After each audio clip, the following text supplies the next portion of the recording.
Good evening. Welcome to this June 17th, 2024 meeting of the Norfolk City Council.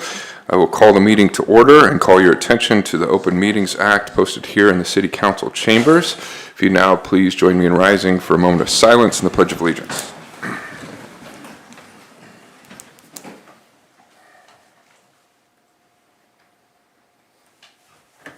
I pledge allegiance to the flag of the United States of America and to the republic for which it stands, one nation, under God, indivisible, with liberty and justice for all.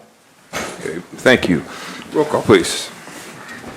Granquist. Here. Arns. Webb. Here. McCarthy. Murin. Here. Snorton. Here. Clausen. Here. Hildebrand. Here. Okay, with that, I would then look for a motion to approve the consent agenda. I'll make a motion to approve the consent agenda. Second. Motion and a second to approve the consent agenda. If no discussion, please vote.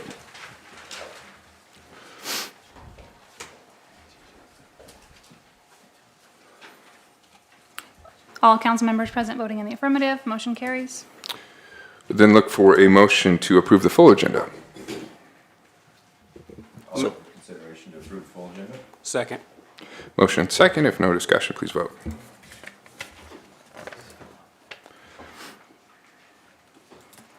All council members present voting in the affirmative. Motion carries. All right, that takes us to item number 16 on the council agenda under public hearings and related action. I will open this public hearing to receive a report on findings and suggestions from the Economic Development Citizen Advisory Review Committee as required by state statute section 18-2715. And to hear this report and open this discussion, we'll hear from Randy Gates, our City Finance Officer. Yes, Your Honor. As you mentioned, this is a report required by statutes for LB 840 economic development programs. The city has a CARC, or Citizens Advisory Review Committee, consisting of Aaron Otten, Jan Einspar, Kathy Means, Cindy Morrow, Brandon Day, and myself as an ex officio non-voting member. Since we've pretty much wrapped this up, we've got a couple loans outstanding that just need to meet their requirements and for forgiveness, and both of them look like they're proceeding along well towards meeting those requirements. The committee's been meeting via email. They reviewed the financial statements for the Economic Development Fund, and during the 6-month period ending in April, we received $31.40 in the form of a late property tax payment. So there's a cash balance of $63.72. One of the loans I mentioned was the Women's Empowering Lifeline. This is an LB 840 program for the child care facility. They're to create 11 new full-time equivalent positions paying $15 per hour by June 1, 2025. And they had 6.5 full-time equivalents in December 31. So well on track to meet those requirements. If they meet those requirements, 99% of their $103,129 loan will be forgiven. NeighborWorks also has a loan through us for a Norfolk Rural Workforce Housing Fund. And the requirement of that is that they create at least 30 workforce housing units by June 30 of 2026. Those are the Phillip Avenue apartments, and those are under construction and will be completed, I expect, yet this year. Maybe late this summer or early fall. If they meet those requirements, that $200,000 is 99% forgiven.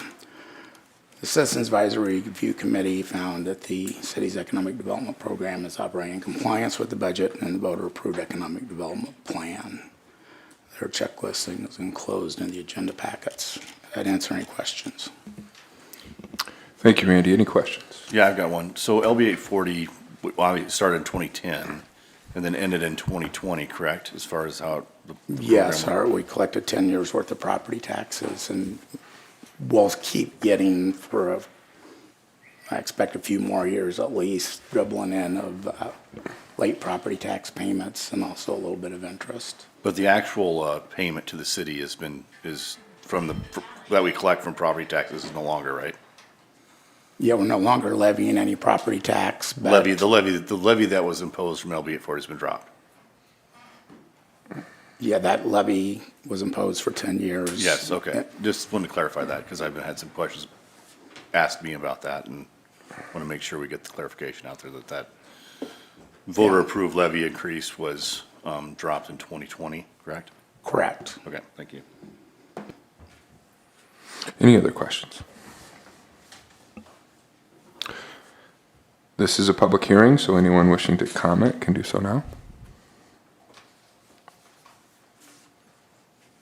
Okay, seeing and hearing no one, we will move on. I will close the hearing and advance to item 17 and open this public hearing at the request of Foundry Apartments LLC to consider a zoning change from C3 Service Commercial District to R3 Multiple Family Residential District on property addressed as 2045 West Paswalk Avenue.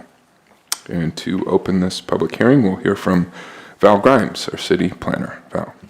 Yes, thank you. I just brought this zoning map up so you could kind of see. It's this large red area here that you're looking at for the zone change. Hy-Vee West is just across the street here, and then down the ways Menards.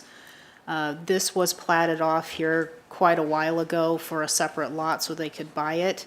And so now they are in the process of actually doing the zone change from C3 to R3 for those apartments that people refer to them as the Foundry Apartments. And then the next one is actually the preliminary PD to kind of show the layout also, but this is the zone change. If there's any questions, Jeff Ray is here also. Just to refresh our memory, Jeff, this project entails up to 180 new housing units, is that correct? That is correct, and a clubhouse and pool, as well as an existing wetland and a mitigated wetland on site. Again, Jeff Ray with JEO Consulting representing Foundry Apartments. Val covered the majority of it there, so this project's been before you in a couple of different situations as it's been coming forward, breaking ground now, looking forward to hopefully getting some apartments actually constructed here. I feel it's a fairly good site in between some existing residential, multifamily, as well as the commercial piece, and fits into that site fairly well. So there's two items really that are come for you, this one as well as the next one that we can talk about. So the land use is compatible with your general plan, and as you know, the Planning Commission voted in favor of this as well. So I'm here for whatever questions you may have for me. Thank you, Jeff. As you mentioned, this project's been before us in a couple different iterations to this point. So the zone change here before us now and the preliminary planned development agreement coming to us next, would those be the last procedural hurdles to clear for the project to move forward? Those are that's a question. Those are the last. Those are the final two procedural hurdles to clear for the zone project to move change forward. and the PD, that's the last piece. Yeah. Okay. Any other questions for Jeff? When do they expect to break ground on this? They're already ready to move dirt, and they may actually have started this week or as soon as the rain stops. But yeah, they're ready to go for that. They have a grading permit already and ready to submit for building permit probably at the end of this month or the beginning of July. All right. Thank you. This is a public hearing. Anyone wishing to make comment can do so now. Seeing and hearing no one, I will ask for a Planning Commission report, please. The Norfolk Planning Commission held a public hearing on June 4th, 2024 to consider a zoning change from C3 Service Commercial District to R3 Multiple Family Residential District on property addressed as 2045 West Paswalk Avenue. The Planning Commission recommends approval of the request with a 5-0 vote. Okay, with that, I will close the hearing and move to item 18 and look for a motion consideration of ordinance number 5888 approving a zoning change from C3 to R3 zoning on property addressed as 2045 West Paswalk Avenue. I'll make a motion for consideration of ordinance number 5888. Second. Motion and second. Any further discussion, council? Okay.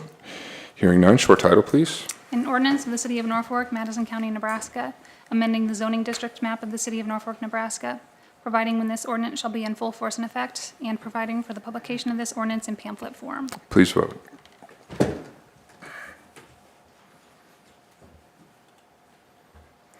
All council members present voting in the affirmative, ordinance number 5888 carries on first reading. Your Honor, hearing no opposition, I'd make a request that we suspend the rules and pass ordinance 5888 on second and third. Second. Okay, motion and second to suspend the rules and approve on second and third readings. If no further discussions, please vote.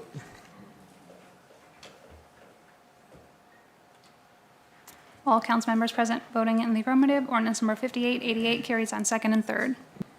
Item 19 would look for a motion to consider Resolution 2024-29 approving a preliminary planned development on property addressed as 2045 West Paswalk Avenue. I'll make a consideration of resolution 2024-29. Second. Motion and second. Anything to add here, Val, on the PD? The preliminary PD, as far as I know, the only variance request is to have multiple buildings on one lot, which is the plan development. How you can get a variance from zoning is through the PD. And so this is the preliminary PD. The final PD will also come back before you as a public hearing as a final step here, probably in about a month. Okay. Any questions or discussion on this?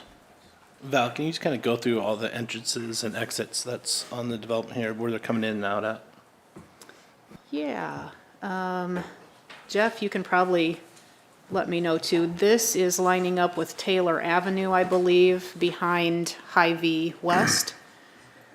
This one is, I believe it's Parker Circle going through the mobile home area. And then this is an existing right-of-way going between commercial areas down to the frontage road of 275. So I can bring that map up. You just kind of need to turn it a little bit. So that's the right-of-way that's coming down into the frontage road. This is the one going in through the mobile home. And then this is the one lining up with Taylor Avenue.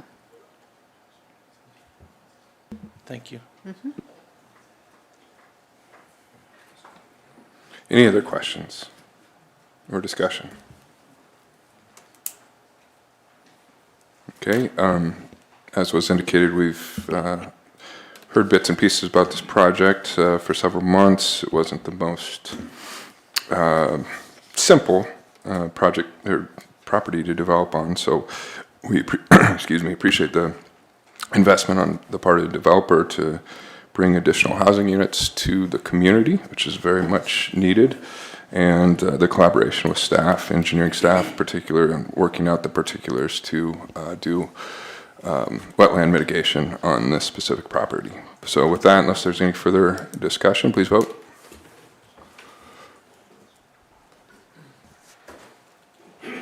All council members present voting in the affirmative, resolution 2024-29 is adopted. Takes us to our regular agenda and item number 20. I would entertain a motion to consider approval of a limited English proficiency plan for the City of Norfolk as it relates to the needs of individuals with limited English language skills. As a note, this item was postponed to June 17th, 2024 at the April 15th, 2024 City Council meeting. I'll make a motion for consideration of approval of a limited English proficiency plan. Second. Motion and second, and we'll hear from our City Human Resources Director, Jessica Dvorak. Jessica. Right, good evening, Mayor and Council. So we had brought this forward April 15th, and at that time, it was asked to be tabled. I've been working with the Nebraska Organizing Project.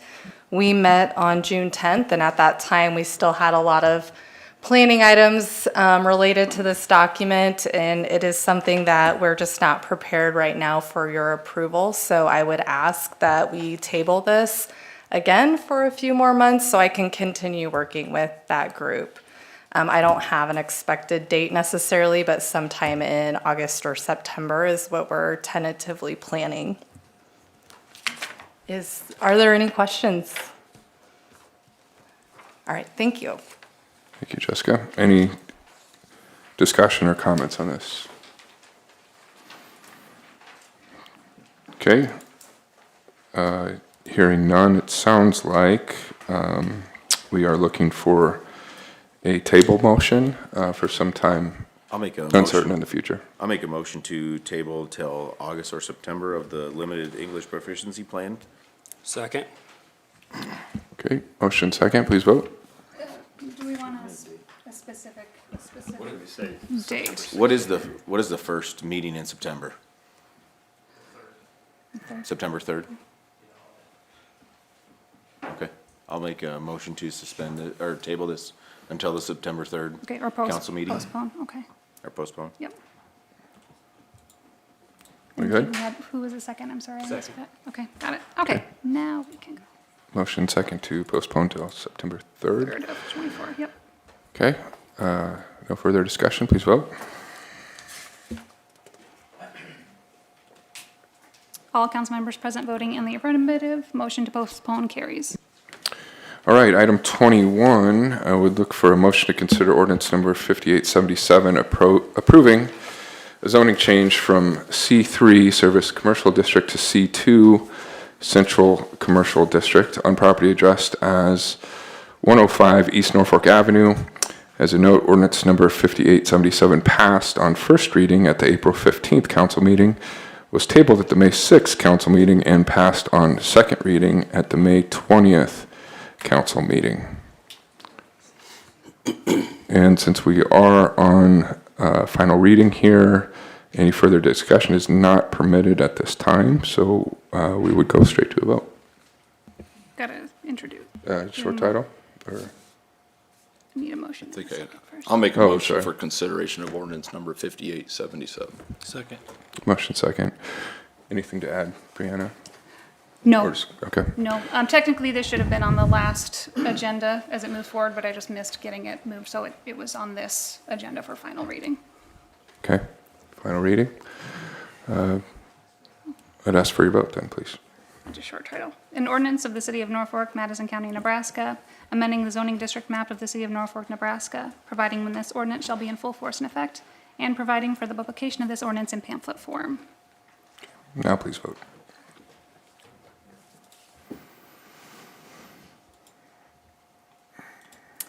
All council members present voting in the affirmative. Ordinance number 5877 carries on third reading.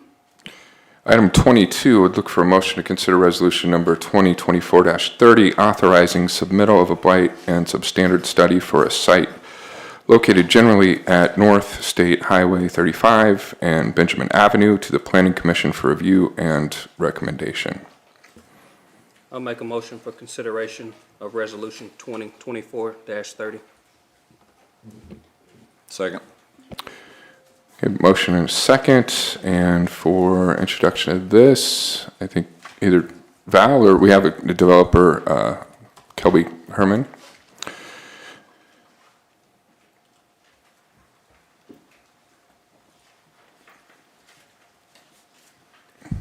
Kelby Herman, Progressive Builders, Norfolk, Nebraska. The blight study is to help facilitate the development of a approximately 66 acre parcel of property on East Benjamin and Highway 35. The initial plans would be for up to 540 housing units. Workforce housing is the target market, along with elderly, 55, 65 and over, tax credit projects, market rate townhomes, similar to what was built on Chestnut Street, up to 80 single-family homes for workforce housing individuals within our area.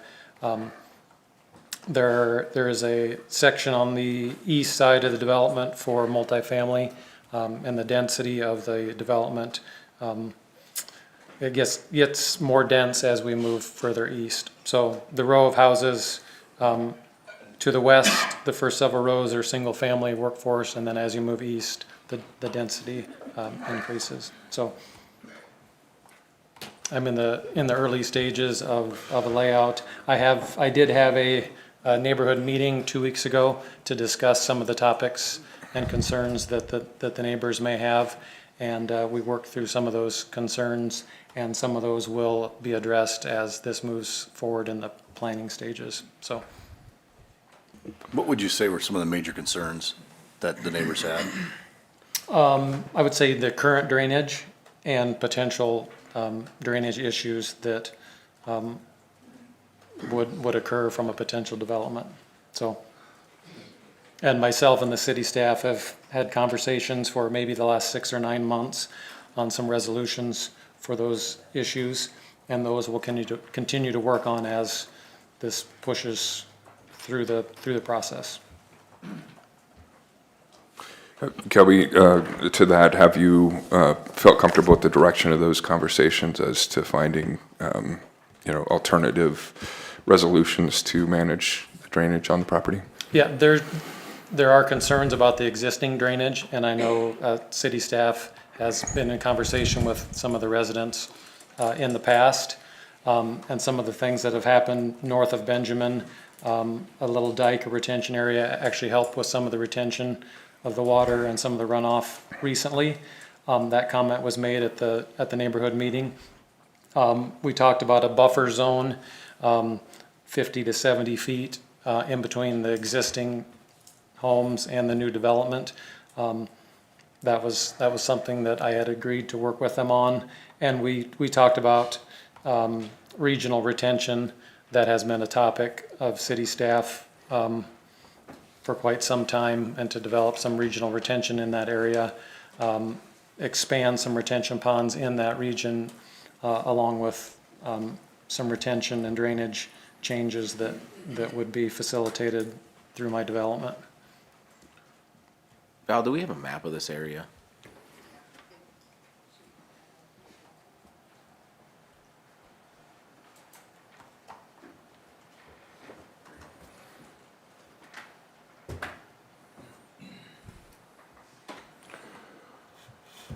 While we contemplate that, Kelby, I do want to say this came to us, to the council, originally about a month ago. Correct. And there were some discussions and concerns expressed by the neighbors who weren't who were trying to get familiar with what was proposed. And to your credit, you pressed the pause button and said, let's have some neighborhood discussions to try to make sure that everybody understands. And so it doesn't always happen in that case, so we appreciate that outreach and extra effort here. And again, I would remind that this is, as you mentioned, early stages. So this is procedurally a motion to allow a blight study to be done, to present it to the Planning Commission.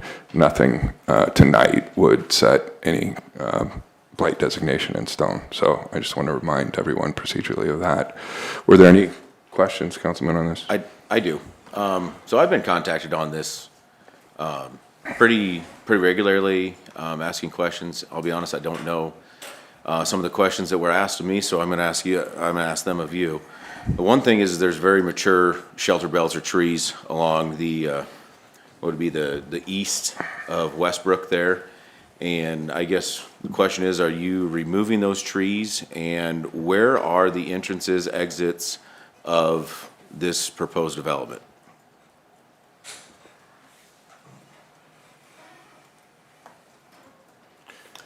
So all those questions are handled during the development phase. From what I understand is what this topic is to approve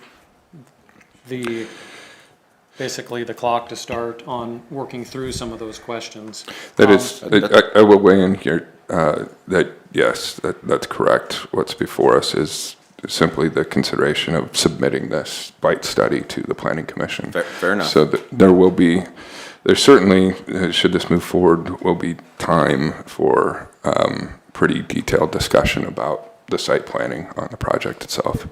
But again, to Kelby's credit, he's taken on some of that discussion with the neighbors. And I can answer, if you could put that map back up, Val, please. I can accept that answer, but those were questions that were asked of me. And I certainly understand. At the neighborhood meeting, I did have a proposed layout. And my design is gonna funnel 99% of the traffic out onto Benjamin. As I said in the neighborhood meeting, there may be a couple houses on the west side of my development, some single-family residential homes that may find it more convenient to go on Lennon Street, which would be west, and then out through the Walter subdivision. But the majority of them, the way that the new streets are laid out, it's more efficient to head north on to Benjamin. The layout is the apartments are on the far east, and the apartment development does not enter nor exit through any single family or R2 neighborhoods. So we won't have an issue that we've had maybe previously with a lot of multifamily vehicles, apartment developments going in and out past residential single-family homes. So that has been addressed, and the density, like I said, gets greater as you move from west to east. So the housing type in the backyards of the existing Walters subdivision will be similar housing types, will be single-family, 1250 to 1350, 1400 square foot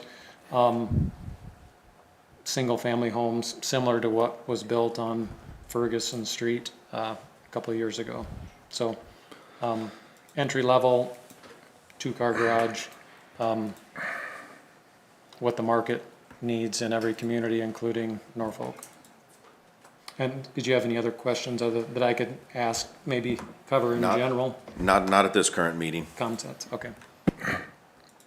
And in communication at the neighborhood meeting, I did inform them, and I did send them a follow-up email saying that I would have additional neighborhood meetings to collaborate about different topics that come up throughout the development process. Typically from the start till the end, I think when Val laid out the schedule, it was about 120 days. So there'll be 120 days worth of opportunity to get feedback and collaborate to make this a successful development. Okay. It's good to know. Thank you, Kelby. Any other questions at this time? Okay, thank you. Any public input on this or discussion?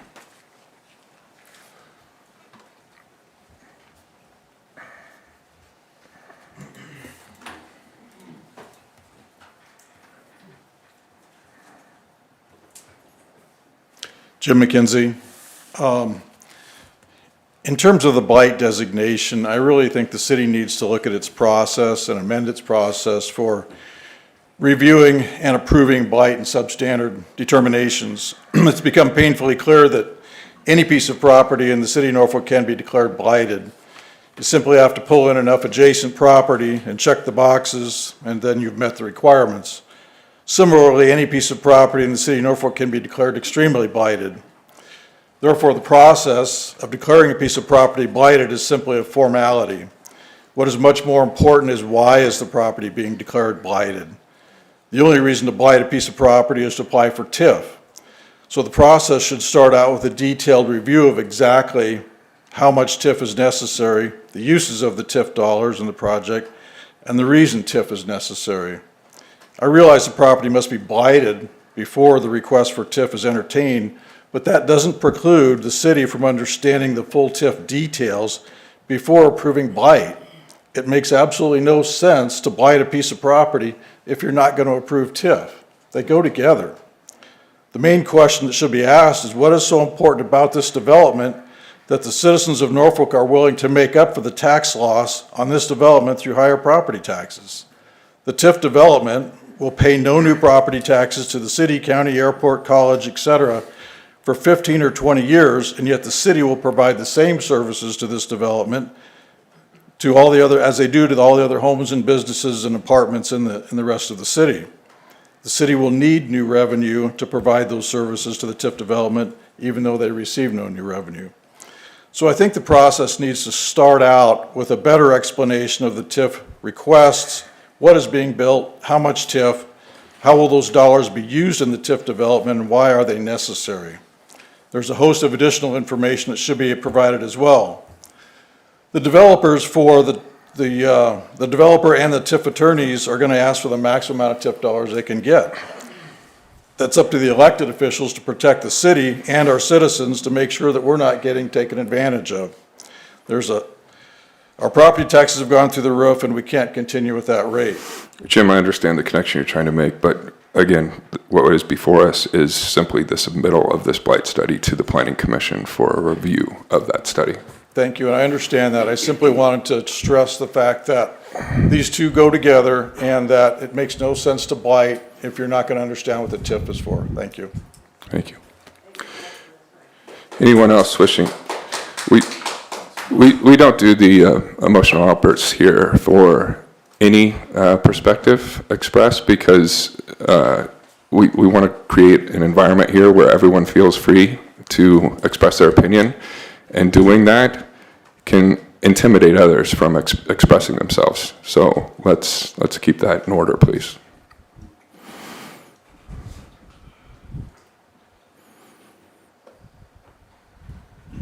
Yeah, Kathy, my wife, is home from the hospital. She had a minor surgery, and she would like me to read something, if you would bear with me. Can I get your name for the record? Yes, sir, Roger please? Keeney. I'm sorry. No, that's all right. Thank you. I'm sorry, I'm new to this. Okay, this is what Kathy has to say. I was challenged by a city councilman to think about what I would want if I didn't live here. I'm still against it. I think TIF should be used for affordable housing. Calbee's plans look good, but they're not affordable.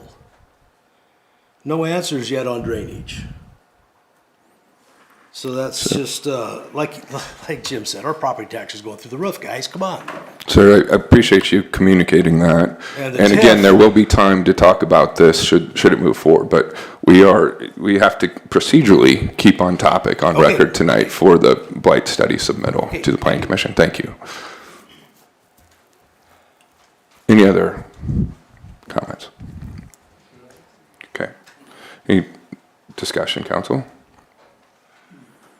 I don't know if I have much discussion other than if this would move forward, it's just to the Planning Commission, which starts the process, if I'm wrong, right? That's the first public, or the first, what do I want to call it?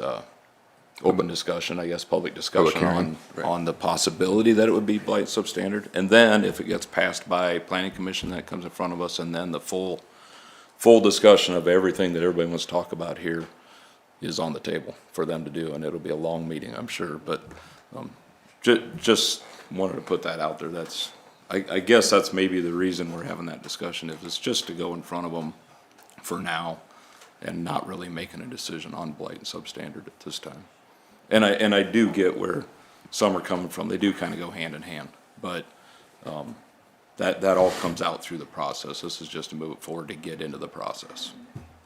Correct. Well said. Yep. Okay. Anything else, council? Okay. Hearing none, please vote.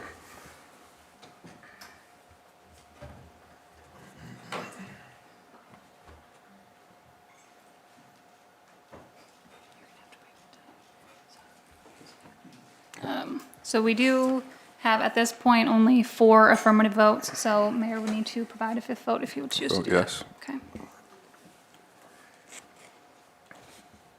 Voting in the affirmative: Grindquist, Snorton, Clausen, Murin, Mayor voting in opposition, Webb and Hildebrand. Resolution 2024-30 is adopted. Item 23 would look for a motion to consider resolution number 2024-31, authorizing submittal of an extremely blighted determination study for an area located at East Benjamin Avenue and Nebraska State Highway 35 to the Planning Commission for review and recommendation.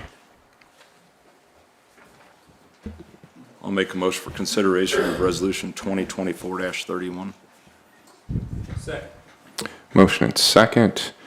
And to open this discussion, Kelby, if you wish to once again talk about the distinction between the proposed submittal of a extremely blighted designation versus the blight designation. Blight.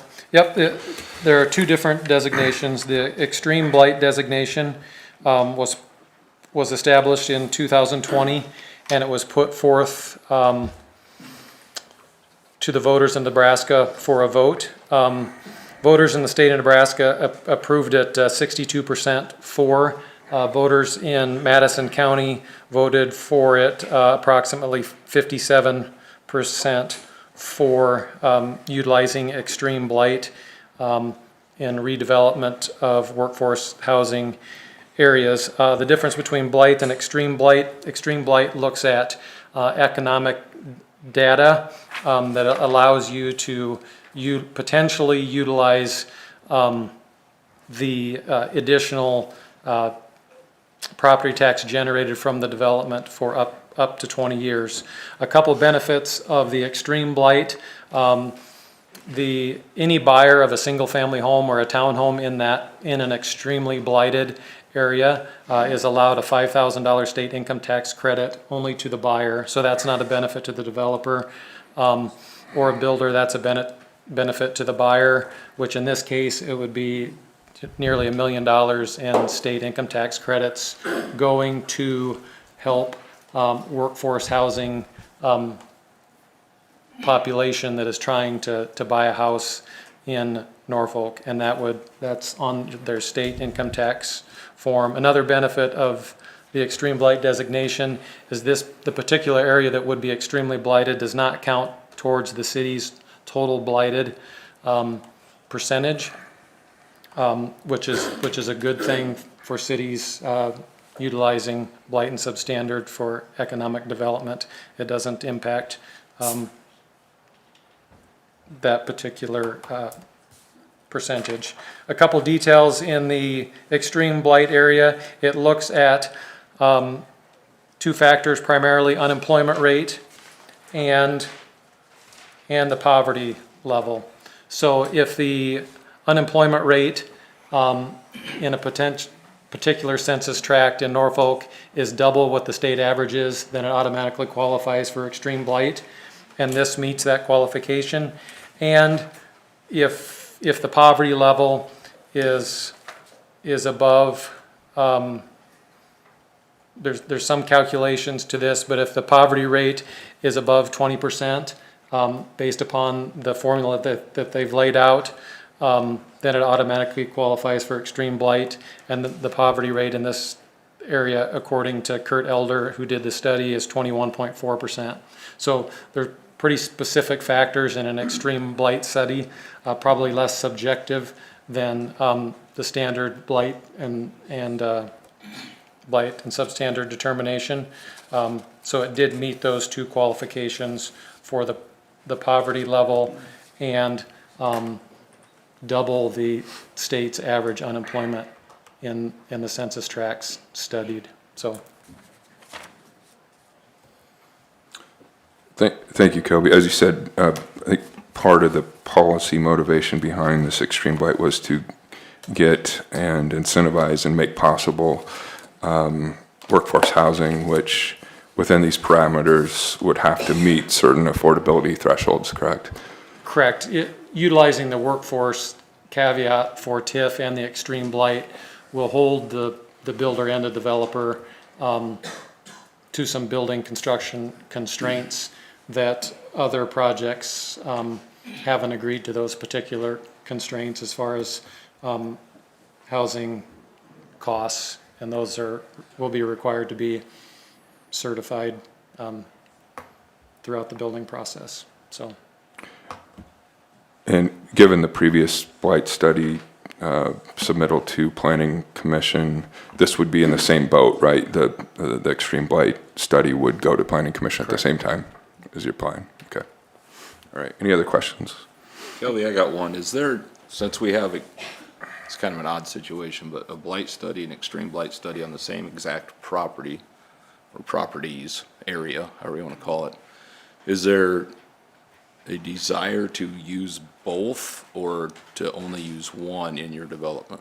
So for you to be able to use the extreme blight designation, it has to be blighted as well. So you need the blight and substandard, I would say the original statute, and then the additional extreme blight would somewhat layer on top of that, which would give you that up to the 20 years. I guess maybe my question more is, would the extreme blight still go towards, say, the apartment condo type construction, or just the single family workforce housing construction? You'd potentially have to have multiple redevelopment plans based upon maybe housing types, is how I would answer that. So if you wanted to utilize the extreme blight for potentially the single family portion of the development, then there would be a legal description in that redevelopment contract that would state these lots are part of this redevelopment contract for the extreme blight, and then the standard blight and substandard redevelopment contract could potentially be utilized for other areas of the development. So does that answer the question? I believe so. For now it does. And Kurt Elder, the professional that did the study, is willing to come to the meeting. I had him scheduled last time and we postponed it. So, and he can answer questions in a little bit more detail. But I got a couple questions. Sure. So maybe this first one probably isn't for you, because I understand what part of the process we are in, but what is classified dollar amount as workforce housing? What is that dollar value that the state sets forth? in the rural workforce housing program, the state establishes, I believe it is $325,000 for a single family and $210,000 for a rental property. I would say, Corey, it's in that range. I wouldn't quote me to the penny. And then utilizing the workforce standards for TIF, those standards are similar, or those price constraints are similar. Okay. And then, I guess I'm kind of confused on the east side of where the blight study is, and then when you work yourself, or excuse me, the west side of the blight study, and work yourself to the east, 20% is poverty level? Based upon the census tracts that Kurt had used, and they are laid out in the study that shows the census tracts and blocks that he used to gather that information, but it isn't just that parcel. It's a certain area, and I think that's one of his maps. Certain area and regions of Norfolk that he was pulling from. Okay. And then you say with the extreme blight study, 5,000 goes to the home purchaser? Correct. And that's a one-time tax credit? One-time tax credit on their Nebraska state income tax form.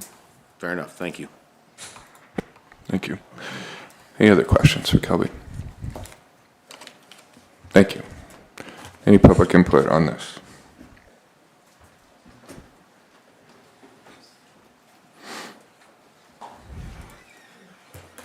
Jim McKenzie. As I stated before, any piece of property can be declared blighted or extremely blighted. I just wanted to make note that on this particular extreme blighted study, the census tracts used by information are to develop an area with an average unemployment rate of 6.9% and an area with a 21.4% poverty rate, are the exact same census tracts as were used for the property at the intersection of First and Norfolk Avenue, the old Alco property. The exact same census blocks.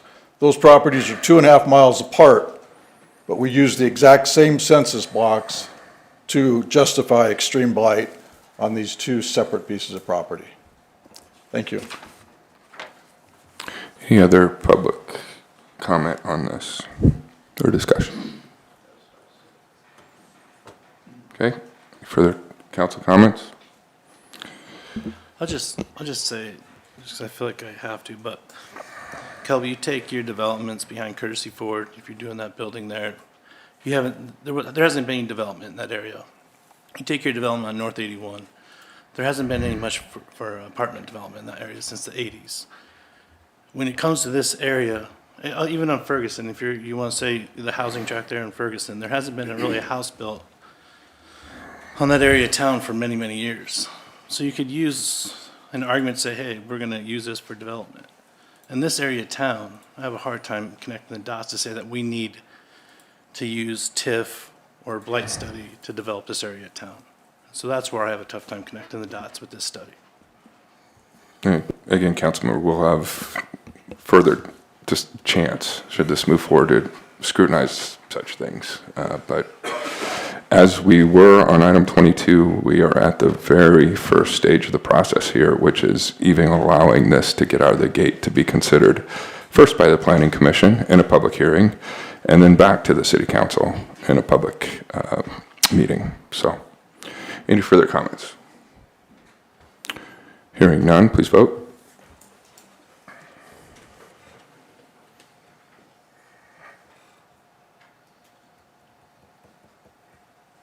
Need one more yet? I don't know who. There we go.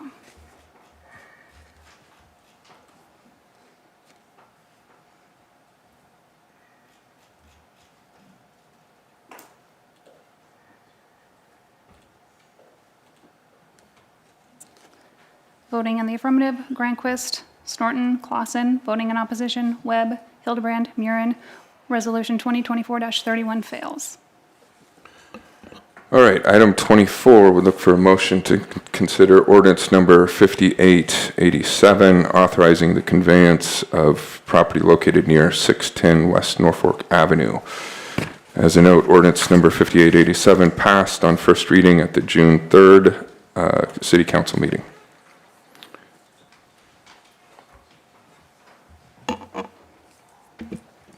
I'll make a motion for consideration of ordinance number 5887. Do we have a second? Second. Okay. And to provide us some background on this, we'll hear from Rob Ronk and Seth Lange as developers of the project.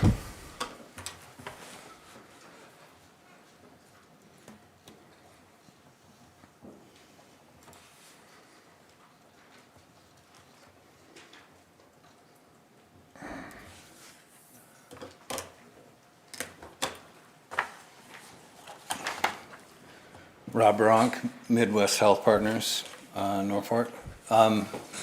Since our previous meeting 2 weeks ago, there were some questions that were developed over how the land swap looked like it was going to work, and unfortunately, it didn't get conveyed in the paper in a way that really was explaining exactly what was happening.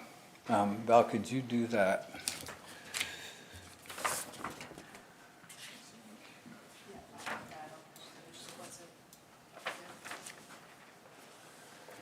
So originally, and I did bring a laser just to see if we can point out some things, but originally, if we notice, this line right here is the, kind of shaky, is the original property line down there.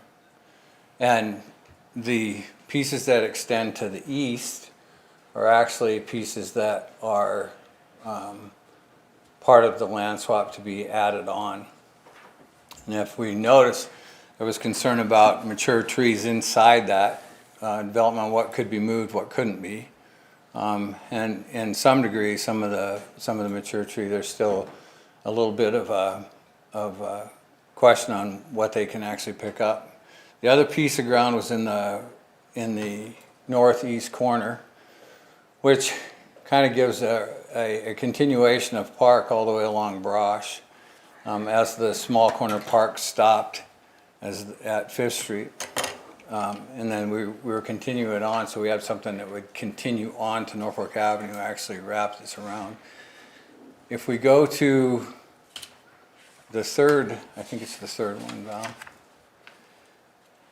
So as we go to this picture, one of the things that we were asked is that, like, what's going to happen to like the mature trees? That seemed to be a very strong topic, and what would the sidewalk kind of look like? And I think as we can see, we tried to give an idea of, like, even here where these are the old sidewalk that's there, but then kind of how it would connect and then come down 7th Street and then connect to the other part after construction.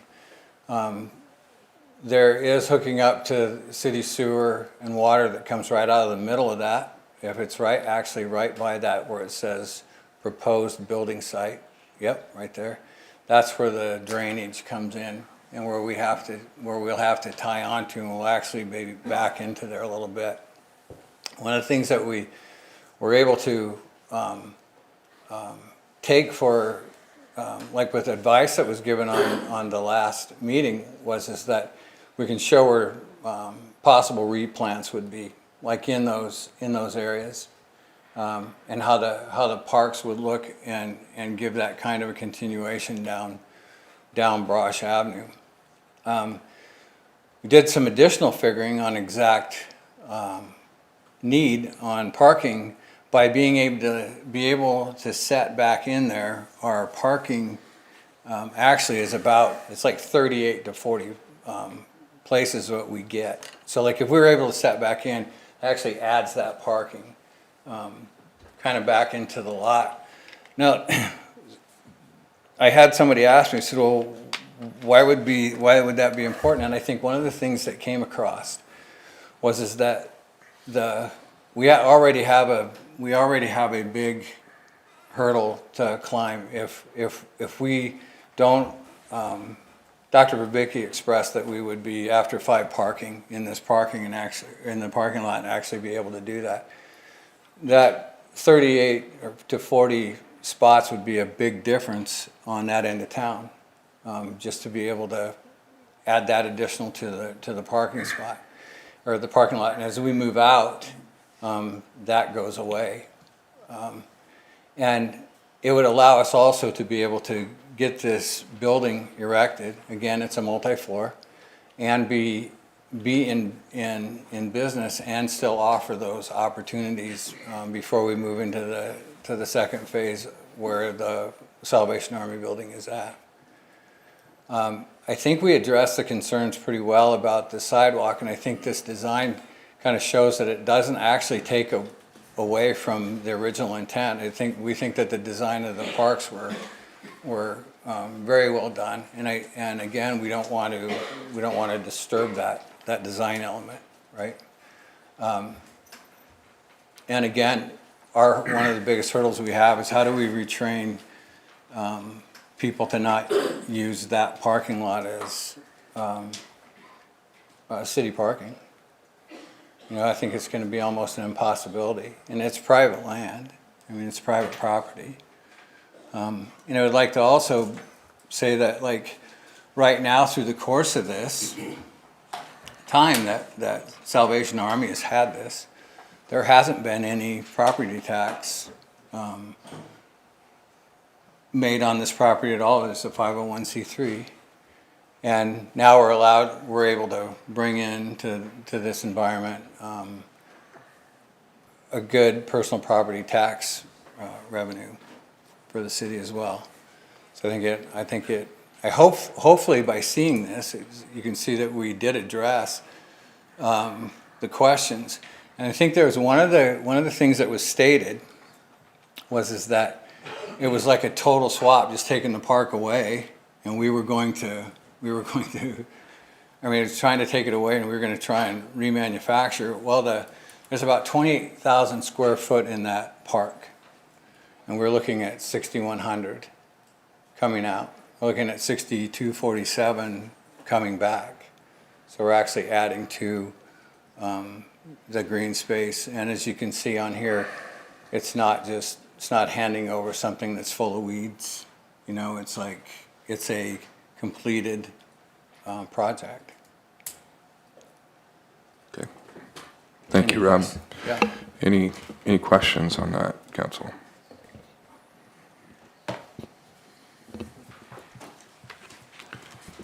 Just from my perspective, recalling from the last conversation, what you've done here, I think, is what was asked of you to prepare for the council, a site plan, if you will, a concept of a site plan that demonstrated how what was being taken away would be put back. And so I think that what we see before us meets that objective, though. So I appreciate the extra time and effort that went into that. I would like to just point out one thing, though, Mayor. See, you see the dark line that comes around the back of the building? That's actually a seat wall that has, it's delineated, and it's just like on the dais. I mean, it'd be like from the city, or from our side, you would see a wall that would be similar to like this, but not quite as tall. And then in the park side, it actually divides it from any property that we have. Yeah. And it is a seat wall. It'll make it so people can actually use it to sit on too. So thank you. Okay, thank you. I have a couple Yeah. questions. So one of the questions that from the 2 weeks ago was when somebody had asked me, and I don't have an answer for it Sure. until today, and you'll be the one to answer it. So the backside of the building is going onto 7th Street. The question is, and you showed pictures of that the last time. Mm-hmm. Where is, don't ask me why I'm asking you this question other than somebody asked me. Where's your trash can facility gonna be? Is it on 7th Street? So that's what they have to look at. No, we're actually, everything that we have, that's anything that would be like maintenance value or that type of thing is actually gonna be behind wall. So the idea on this is we're really looking at convenient clinic because it's a 7 to 7 place. So we need an ambulance entrance on that north side of the building, also on the north side of the building. And this square footage is off the original design. That it's going to shrink back some because of the square footage is going to drop out on the building a little bit, primarily due to costs. And we don't need that kind of square footage if we're going up when we add an additional floor. So there would literally be like a walled-in deal that would be similar to the building that would be on that north side, and it would be gated as well. So it's like you would enter it. I mean, it'd be similar to like I don't know. The only thing that I can see is that I'm familiar with is like out at Fountain Point. So like out there where the garbage was at, they did the same type of a deal out there, and then all that stuff sits inside, and it doesn't become like an eyesore for people. Okay. Okay.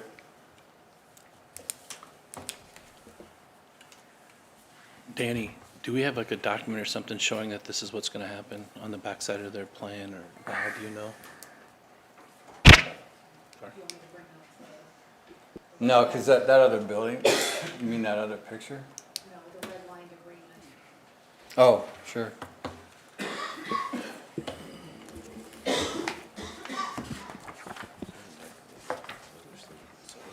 We don't have anything attached as far as like what's depicting what they're showing here, but we did alter, this is not ready for tonight, but these are going to be some of the proposed amendments to the land swap agreement that come before you. And it does say within section 3, it talks about the landscaping plan depicting the transplantation or replacement of all existing trees, the retaining wall. There's nothing in there in terms of the dumpster. We put something in there, and then we took it back out because I think the original picture that we had reflected north of the building where it was gonna go, but I don't think that this one does. But Yeah, what and I he's don't- saying is what we have. And I don't as an think that exhibit. represented what we wanted anyway, so Okay. it was like kind of out in the open, and that isn't what we wanted on Right. that anyway, so. So it's certainly something we could add is language pertaining to, screening as far as the dumpster. But where the bulk of the work went, from last week to, I say this week, but it will be on the next one, is in terms of the trees, there's a whole section on trees and an entire section on relocation of utilities. There were some concerns that were brought forward by citizens, as well as, I think it was mentioned by somebody on the council, that any kind of relocation of utilities that could potentially get expensive, so we put in there that would be something that would be the cost of the developer. If you want to keep going. So I can keep going, but basically that's kind of the gist. There's nothing in here specifically, Councilman Webb, about the dumpster. That's certainly something we can add in before it would come forward next time. So there can be changes or amendments made Yes. prior to final reading? Yes, the problem was that we could not get enough, between the city and the developer, we were not able to get everybody on board with this in time for publication for tonight's meeting. I did want to bring this forward to the council, and so that the public could see what we're looking at, like staff is listening to this conversation, and we're working with elected officials and the developer to move something forward that kind of meets everybody's concerns, and that's what we have here. It's not ready tonight because it wasn't approved by all the parties in time for publication for tonight's meeting. But should the conveyance agreement move forward on second reading here, again, there is opportunity to make those changes and have a finalized document before the council at final reading. Correct, as long as something like this was tabled, pull it from the table, retable it, or just vote it down, we're gonna bring back something new anyways. I get that procedurally, I would ask, is that necessary at this point, or is, given that there's a plan before us, and if we can take the developer at their word that they will do this, can those things be added into a final site plan? Val, I mean, what is the best planning procedure to kind of set this in stone, so to speak, but also allow this process to keep moving forward? The plat really doesn't show relocation of trees. That's just not really what a plat necessarily does. It's changing the boundary lines so that properties can be bought and sold. That's really what a plat does. We included the preliminary landscape plan just because that was brought up at last time so that you guys could see it. I would think that probably as part of the agreement then, it would be that here's what was talked about as a preliminary, then you bring back the final and do the final approval on that landscape plan at that point in time, just because landscaping doesn't really get filed with a plat necessarily for new landscaping. I don't know if that makes people comfortable to move forward on this. And I guess the question is, do we need to have a final landscape plan done before all of this gets filed and approved, or can they get to that point? I don't know. And that's so this, in section 3, we did include that prior to initiating work, that Midwest shall provide city with a landscaping plan that's been approved by city council. And that will depict the transplantation replacement of all existing trees, kind of what we're talking about here, but then section 4 specifically goes on to talk about the existing trees. They can be relocated. Any that are spayed, if they were to die within 2 years, we would ask the developer to replace those. And then this specifically requests that the developer transplant those at specific times for survival, as those in the tree realm know that there's certain times to transplant a tree. That makes it more likely than not that it'll survive transplantation. Danny, with respect to the agreement, do you recommend that we table it? I think if you want an agreement that contemplates these changes, yes. But right now, so this this is tricky because right now we're on the ordinance. So we're on second reading for the ordinance, that's 16202, to convey the property. The other things are tabled though. So we kind of have to talk about this as a function of the ordinance. But you could pass this on second reading, and then as it comes to the next, as we get to the land swap agreement, pull it from the table, either move to retable it or just vote it down because there will be a new agreement. There is a new agreement, it's just we're not able to present it tonight. So the conveyance, which we're considering right now, doesn't necessarily impact the land swap agreement. The changes reflected here would have to be built into the land swap agreement, which you're suggesting be tabled, not necessarily the conveyance in front of us. Correct. I would recommend, though, that the conveyance only pass on second. It's probably a best practice for it to go on third reading the same time that the land swap agreement's gonna be approved. Okay. All right, any further discussion or questions or public input on this? Okay, thank you. Thanks. If not, short title, please.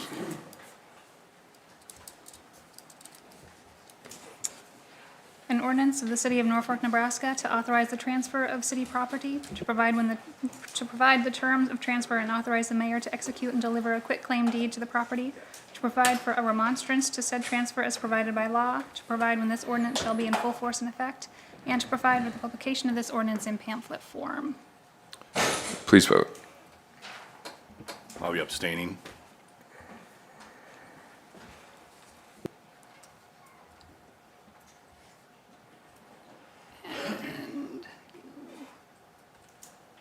Yeah, oops, shoot.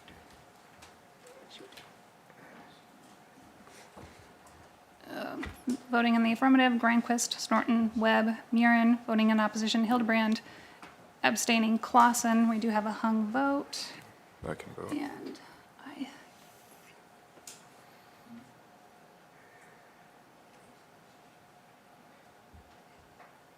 Will it let you? Yeah. Nope, it won't. Okay, we'll have to, I hit the button too fast. We'll have to restart. Okay, we'll have to redo it. So revote, Yep. everyone register votes again? Yep. Okay. Yep, and then we do have only 4 affirmative, so mayor would need to provide the 5th vote. Okay. Voting in the affirmative, Granquist, Snorton, Webb, Murin, and mayor providing the 5th. Voting in opposition, Hildebrand. Abstaining, Clausen. Ordinance number 5887 carries on second reading. All right, item 25, we look for a motion to consider approval to acquire property located at 610 West Norfolk Avenue. Approval of this item was tabled at the June 3rd, 2024 City Council meeting. So if we're taking this up, we'd need to hear a motion to remove from the table. I'll make the motion to remove from the table. Second. Motion and second to remove from the table, please vote.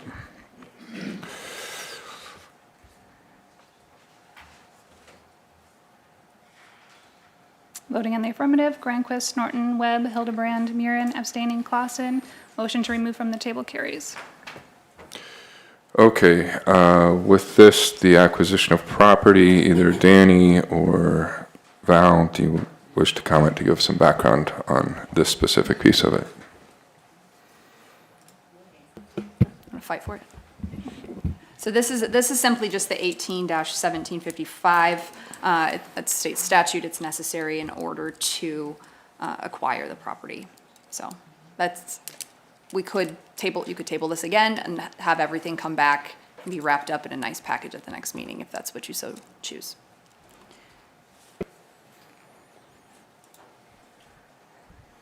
So, more or less, yeah, go ahead. I don't know if that's the right way or the wrong way, but it sounds like the right way just with what you're working on to bring forward next time. It sounds like the right thing to do is table it and bring it all together as one. So, Because Danny, this is a simple, sorry to interrupt, approval, recommend, or vote. So there are not multiple hearings of this, it's one vote, correct? That is correct. yeah. If nobody else has any other discussion, I'll go ahead and make a motion to table. Motion to table item 25 and a second. Please vote.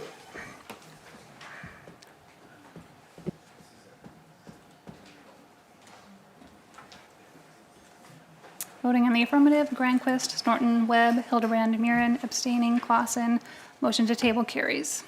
Item 26, we look for a motion to consider approval of a land swap agreement with Midwest Health Partners Real Estate LLC, a Nebraska limited liability company for property located at and near 610 West Norfolk Avenue. Approval of this agreement was tabled at the June 3rd council meeting. So again, we would need to look at a motion to remove from the table first. I'll make a motion to remove from the table. Second. Motion to remove from the table and a second, please vote.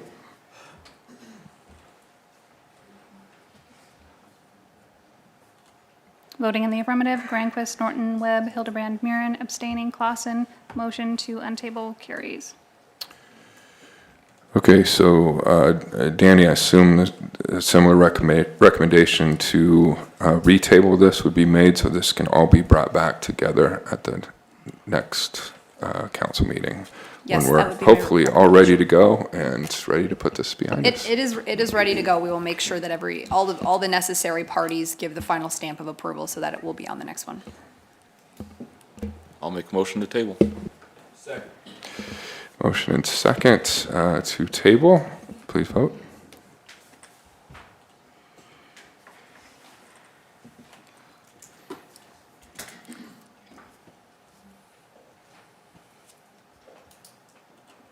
Voting in the affirmative, Granquist, Norton, Webb, Hildebrand, Murin, abstaining, Clausen. Motion to table carries. Item 27, not quite done with this one. Item 27, look for a motion to consider Resolution 2024-26, approving the final plat of Midwest Health Partners subdivision. Approval of Resolution 2024-26 was tabled at the June 3rd council meeting. So again, we first would need to consider a motion to remove from the table. I'll make a motion to untable this item. Second. The motion second to remove from table, please vote.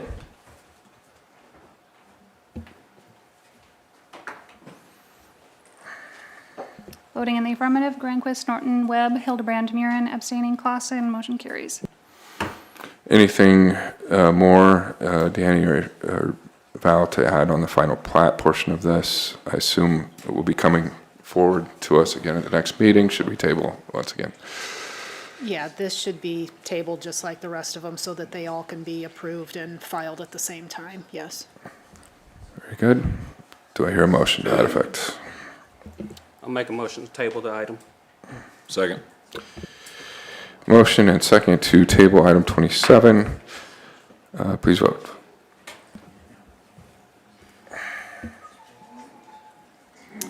Voting in the affirmative, Granquist, Norton, Webb, Hildebrand, Murin, abstaining, Clausen. Motion to table carries.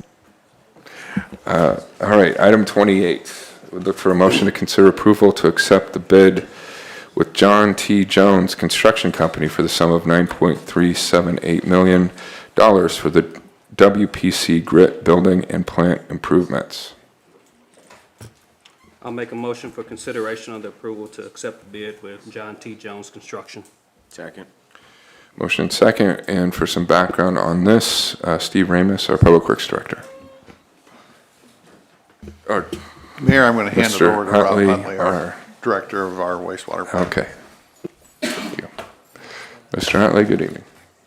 Good evening. Rob Huntley, Superintendent of Wastewater.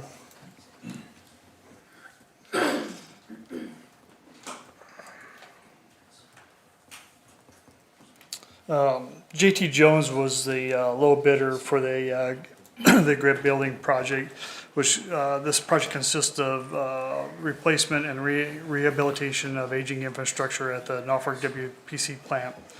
This project is the first phase of the 20-year master plan that was completed in April 2020. This project will double the hydraulic flow through the plant and will allow for better removal of grit and will rehabilitate the north lift pump station, headworks piping, and overland waste receiving. The Norfolk WPC plant has not been expanded in over 30 years, and staff has done an excellent job of maintaining all of these systems. The grit project has to be done before any other expansions to the plant can be made for future expansion. As the old system restricts the amount of hydraulic flow through the plant, the other rehabilitations will help extend the life of the current systems well into the future. This project will more than double our hydraulic flow through the plant. I think we have had a lot of discussion over this over the years. It also rehabilitates many pieces of our plant that are old, some of it original from 1958 to 1960s. I guess I'm open for any questions about the GRIP facility. Maybe talk a little bit more about the function that this equipment plays plays in the plant. It's the front lines essentially, and very very hard to keep the plant efficient if there are deficiencies in this part of it. Correct? Absolutely. So currently, our grit system will have a hydraulic capacity of about 4.2 million gallons a day. Currently, we are flowing about 3.2 on an average day. Grit is the stuff that's in the pipes, gravel, coffee grinds, all that stuff. Once it gets into the plant, it wears out our pumps, it fills up our capacity in our SBR and our biological system. The current system we have now does a very limited job of grit removal, just older technology, and our flows have gone up quite a bit over the last couple of years. So this also does several other pieces of this. The north lift station rehabilitation, again, that's some original equipment in the plant. The piping is very old. Valves and things are not standard. We've had to actually manufacture parts to keep things up and going. That also ties into the grit system, so this is the time to do it. If we're going to be doing this, we need to tie into the grit with new piping. This also takes care of our overland waste, and overland waste is mud pits, things that are hauled into the plant. This will classify that. It'll save a lot on labor. It'll save on not putting those things in the landfill, because it'll wash the organics out of it, and then we can actually put it back out on our lot. So this will save us a lot of time, a lot of energy in the plant. This will take another piece offline, which is our pre-air, which is a 40-horse blower that runs 24/7. That will come offline. We will no longer need that with this. This will also rehabilitate our primary clarifier number 2, which is original to the plant, 1958. It'll redo the mechanism on it, gearbox, and do a new liner in it as well. So a lot of pieces to this. It also includes our effluent pumping system, where we use our effluent that we would normally run to the river. We could reutilize some of that in the grit washing and eventually tie that into our belt pressing operations. So lots of moving pieces to this, but it's a very important piece of what we do out there every day. The structure itself, the grit structure is not in very good shape as well, just through age and time, and just doesn't do a very good job of that grit removal that is vital to our operation. Again, this doesn't expand us biologically. This expands hydraulic flow through the plant. So we can't do anything else. So it's bottlenecked. It's our firm capacity is at 4.1. By opening this up, that opens our capacity up in the plant currently, and then also for any future expansion as well. So. Thank you, Rob. You bet. Mayor and council, if I may, just a couple more things there. One of the things Rob mentioned was this, part of this dates back to our original facility from the 50s and 60s. So just kind of pulling up a census out of 1950, Norfolk was 11,335 people. Today we're more than double that. But the reason I bring that up is our sewer system is aging, and that older part of our system, as that breaks down, cracks, tree roots get into it and open it up, that's where we get more grit in, specifically under storm events like we've been having here recently. So as our system ages, it's more and more important that we do remove that grit before it moves through the system. So just a note on there, just in terms of that piece that he was talking about.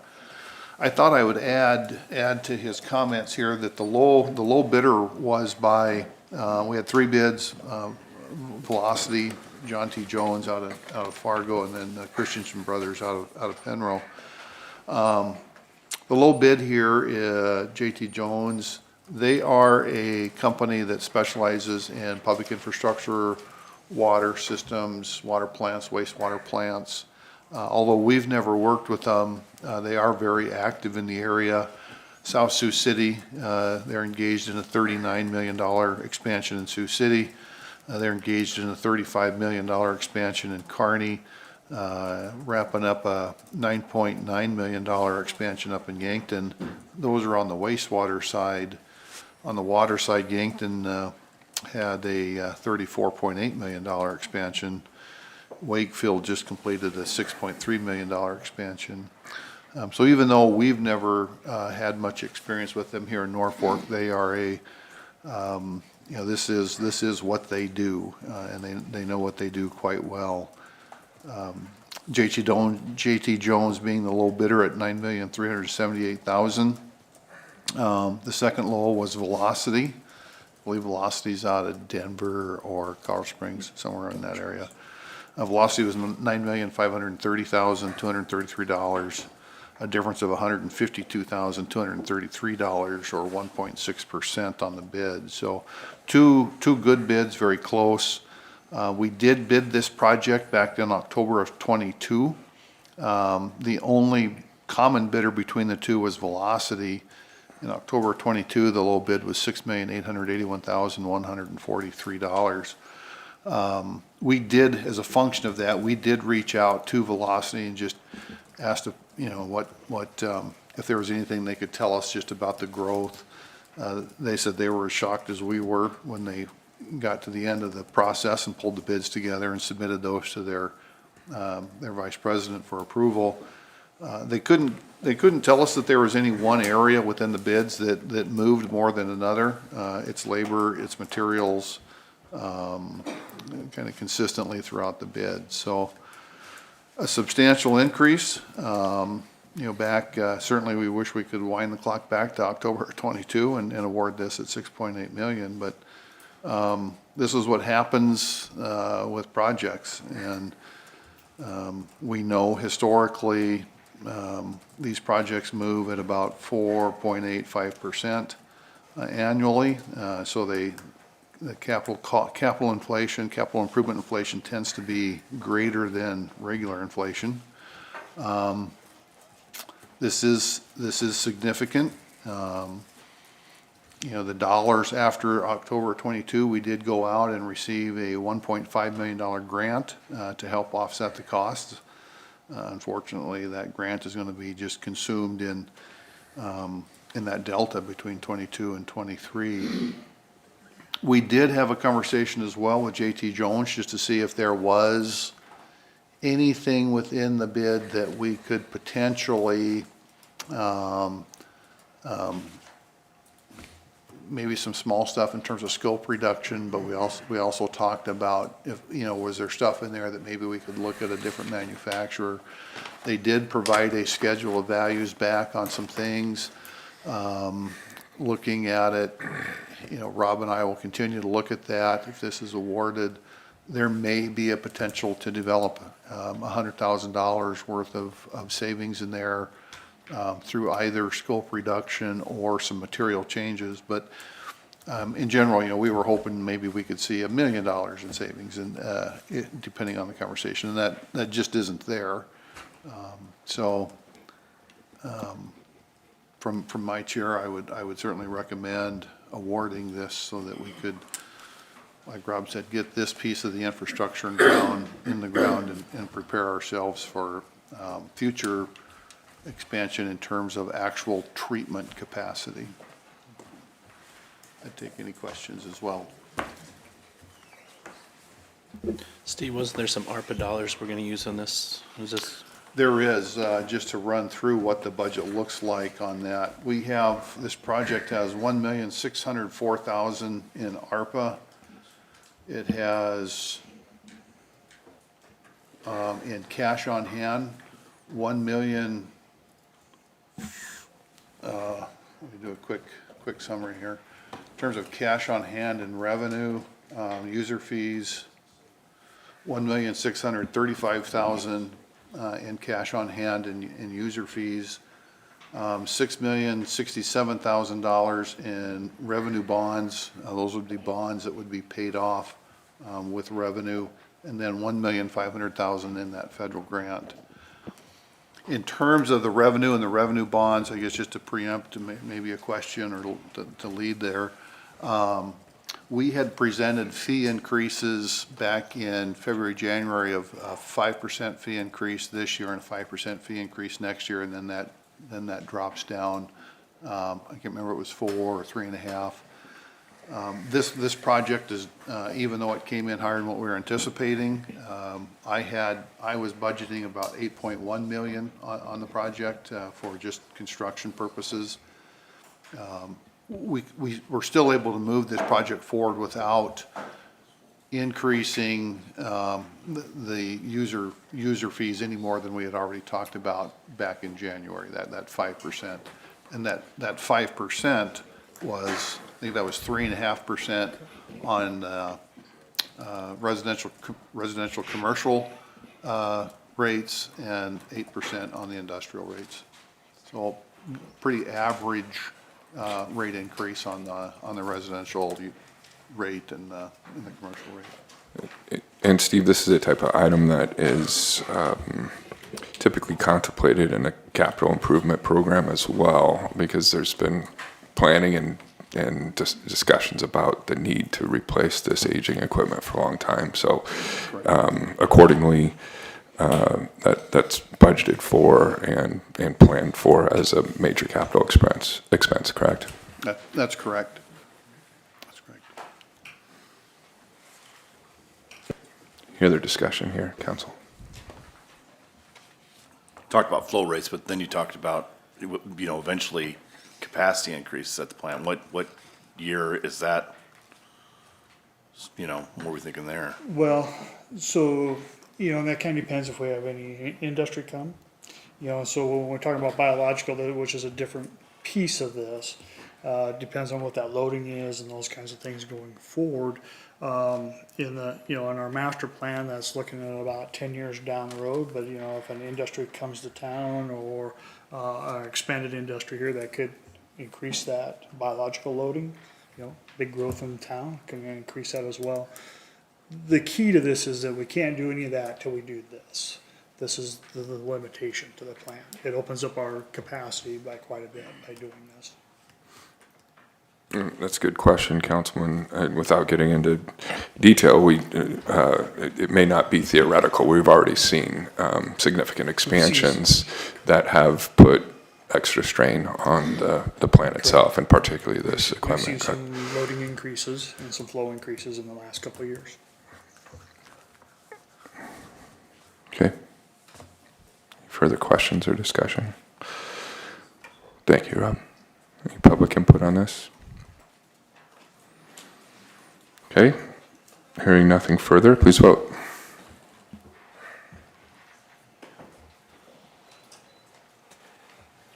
All council members present voting in the affirmative, motion carries.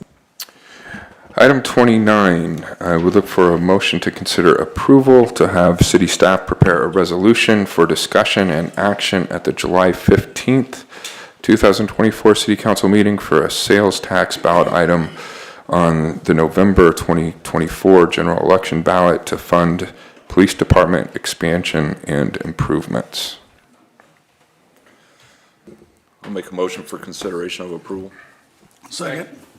Motion and second, and I'm going to turn it over to our city administrator, Andy Colvin, for some background on this.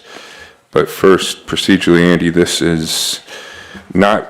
step was not putting this item on the ballot in November. It is first the council approving staff preparing a resolution to put it on a upcoming council meeting to be considered by the council to place on the ballot, correct? That's correct, Mayor. So staff wanted to structure this so that the council has some marching orders, so to speak, and so that we can tell you what we need in order to keep this moving forward. And so we structured it, and Val, I'll give her credit, she had a very good idea to use the same kind of process that Planning Commission uses for, is it conditional use permits for cups?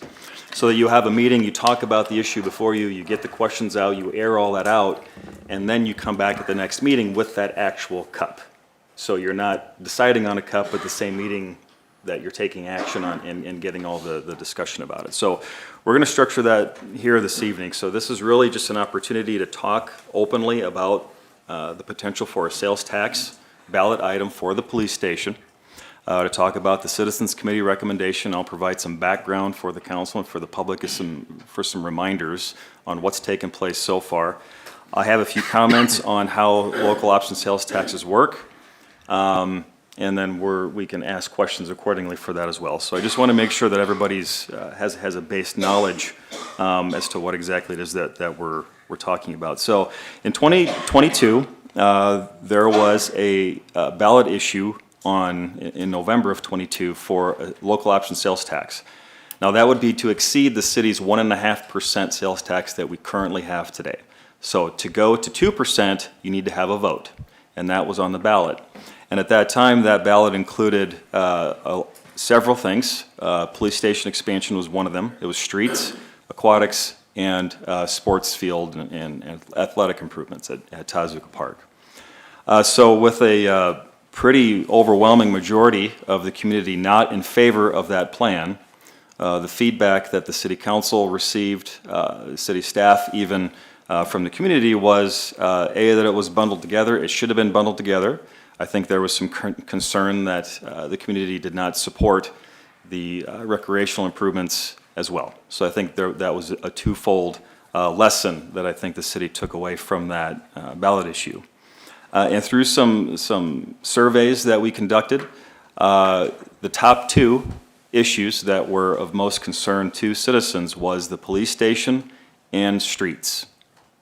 I think streets was a little bit higher than that, but that might be the time of year when everybody's driving over potholes. I don't really remember when we took that survey, so that might go up and down based on what was on people's minds. But nevertheless, street improvements and the police station were on top as far as what the community supports.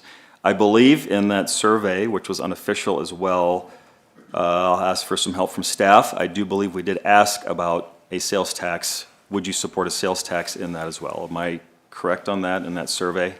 I think we did. I'm pretty sure we did ask that. Okay, Nick's giving me the nod. And again, came back generally in support for that survey. So a citizens committee was formed in late 2023. It was appointed by the mayor, as the mayor has the authority to appoint committees for various purposes. The committee had one purpose, and that was to study this issue and then to bring back a recommendation to council. So there was no decision-making in that committee. It was nothing but a group of citizens that met with staff and got all the education background and learned a lot of things and had a lot of discussions, went on tours, heard from Steve, heard from Chief Miller about the needs of the community and particularly pertaining to streets and police station improvements. So with that recommendation, that was brought to council here on, I had it here. I have it written down here when we brought that. March 18th, that Citizens Committee presented their findings to this, in this very room, to this council at a regular meeting. And Val, I'm gonna have to add, I emailed you some documents. One of them was a handout that Randy prepared at the open house that we had back in May. If you wanna put that up on the screen, please. So we had an open house, as I just said, on May 21st. And that was a full council meeting, so it was advertised as a public meeting, and that was an opportunity for citizens to come in, ask questions, talk about this issue, and ultimately go from there. And from that meeting, the direction I got from council member discussions was to have another meeting, just like the one we're having now, and then we'll come back with some action items. So, some housekeeping and education on a sales tax. Again, as I said, cities are allowed to have 1.5% sales tax, so that's your $1.50. Cities can use that for various purposes. Norfolk uses that for general fund today. Some communities don't. They don't have the full cent and a half. Some do. Norfolk is one of those that does have and has had that for a number of years. I believe that was about 20 years ago or so, roughly, that went from 1 cent to 1.5 cents, with the goal of reducing property taxes in the community. Primarily with public safety as well as part of that going to the 1.5 cents. So in order to exceed that 1.5 cents, we have to have a vote. The city did that in 2015 or 16 with the election. Please correct me if I'm wrong, Randy, was it 15 or 16 that the election for the library happened? 16, right? 16, would have been 16. I believe it would have been 16. 16, It would have been okay. even years. Would have been that an even additional year. half Okay, cent. yep. So it'd either been 14 or 16. Yep, so voted on, and that was in place for 3 years, collected for 3 years, and that paid for the library in cash. No debt was issued for that. And any remaining funds that were from that project stayed with the library. Another comment I want to make is that a lot of distinctions have been made to Columbus, because Columbus is doing a lot of building currently with their municipal city hall, library, children's museum, various things that they're doing.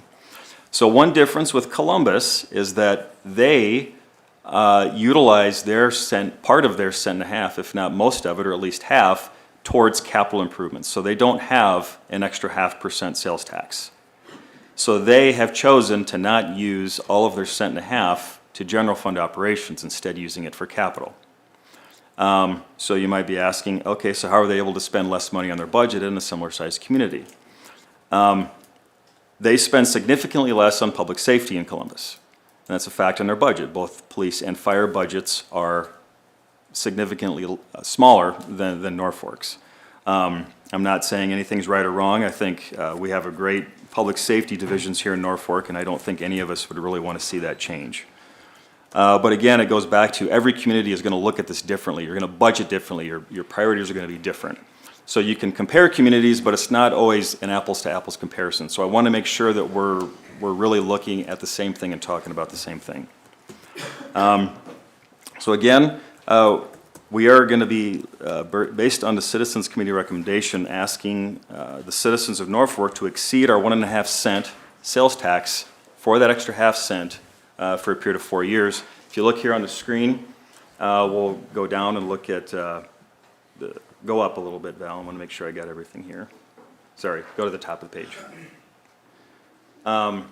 So the Citizens Committee basically summarized this to ask the voters to authorize a 0.5 cent sales tax for 4 years to fund police station addition and renovation and street improvements. And also to consider not issuing $5 million of bonds, which we have budgeted this current year, for improvements. And also make sure that we educate citizens on the police station needs. So in a nutshell, this is the recommendation brought forward by the Citizens Committee. And I'll review who those individuals are. Some of them are here tonight as well. Val, you want to go towards the bottom of the page? We'll review some of that. So, and Randy's very conservative numbers here, which is good. We like to be conservative to make sure that we're not getting in over our head. A 0.5 cent sales tax for 4 years would generate approximately $15,696,000. Police station improvements are expected to cost $10,133,000. I believe that's an old number. That's the original one that they were working off of here for at least a year or two. So that number, I'm sure, is substantially higher. But nonetheless, 4 years would allow adequate funding to be collected to build the police station, with any remaining funds to be spent on, as the Citizens Committee recommended, street improvements. So that could be some mill and overlay, it could be a reconstruction, it could be anything, any capital item for street improvements. So with that, I'll be shutting up here pretty soon and taking questions, and we can go from there with council. But I do want to review who was on that Citizens Committee, and I will read their names. It was Scott Williams, Brad Brooks, Pat Carney, Mary Colfack, Shane Widener, Pastor Ty Wozniak, Myra Mendoza, and Troy Wyrick. As I said, there's at least a few of them here tonight to help answer questions on their experience and some of the things they took away from their meetings. There were no elected officials on that committee, nor to my knowledge were any even present at the meetings. It was staff and the Citizens Committee. So, Council, I will turn it over to you. We're all here to help answer questions. I think staff would agree with the Citizens Committee recommendation that a sales tax would be wise. It would allow us to get it paid for quickly. We would not be issuing any debt. We would be using the exact same model that we did to fund the library. And I think that turned out to be a pretty spectacular project for the community as well. So I see no reason why the same concept wouldn't also work for the police station. Go ahead, Mayor. Thank you. Thank you, Andy, for that background.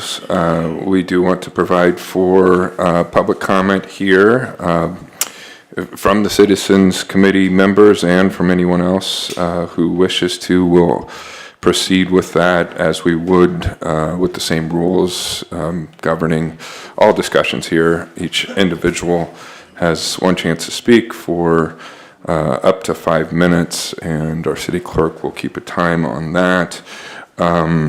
I do, before we start, want to just say something about the process.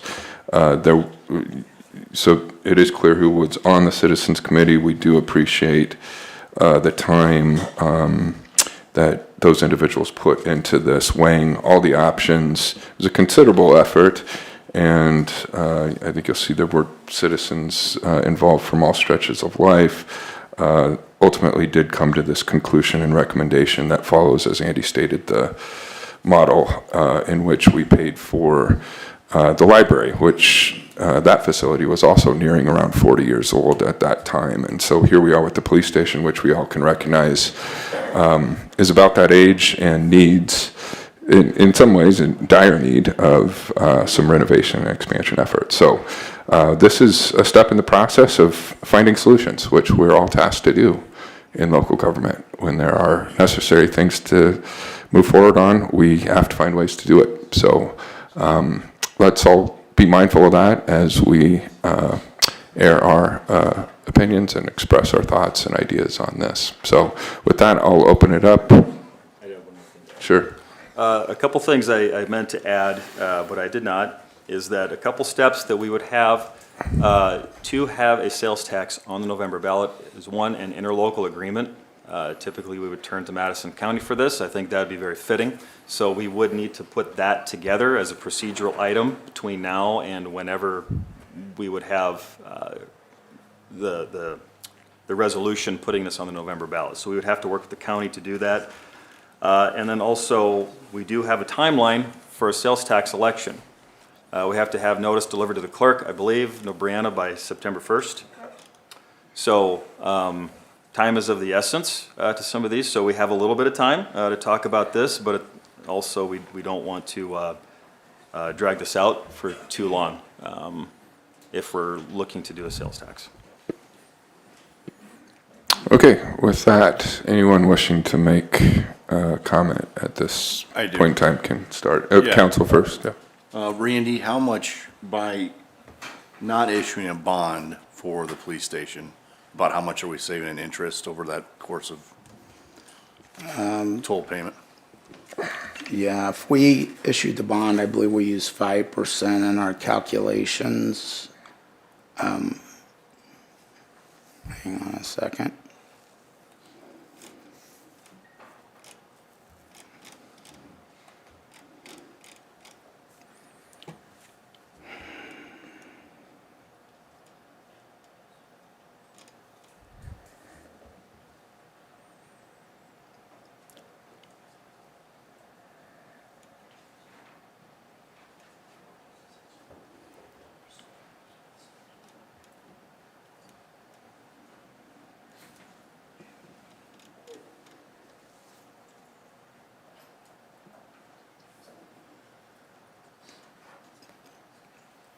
We would need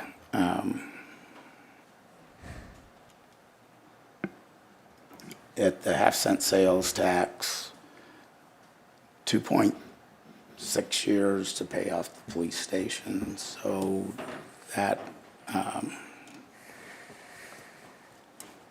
would generate with the half cent.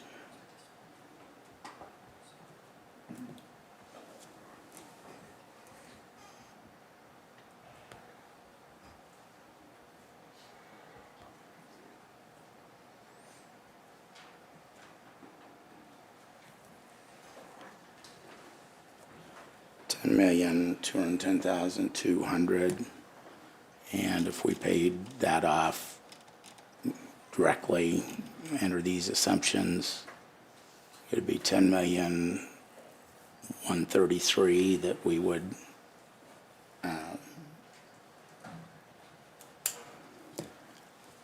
paying off. We wouldn't be having any interest on top of that, so a little over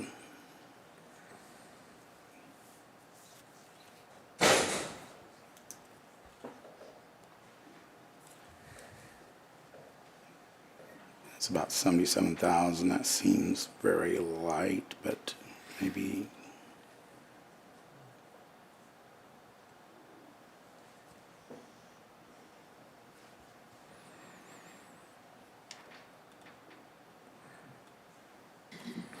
that'd be 777,000. That's in the wrong spot. You'd be paying about 500,000 a year, but then you'd be paying that down over 2.6 years. Yes, up 777,000 in total. So it's about 800,000. About 800K, is that what you said? No, 800,000, yes. And then if the other recommendation they made was not to issue the $5 million bond towards roads, what is that gonna save out of chaff per year by doing that also? We had budgeted, I believe, 450,000 a year for payments on that chaff bond, and that was going to be a 20-year bond.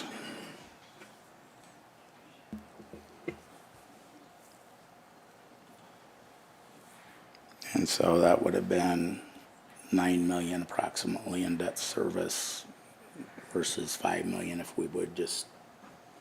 So about 4 mil plus your 800, so about 4.8 million is what indebtedness interest with this plan would save, I guess.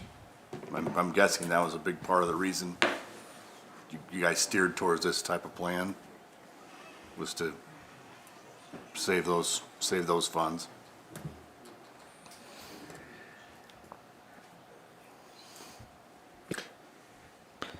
Any other questions on that?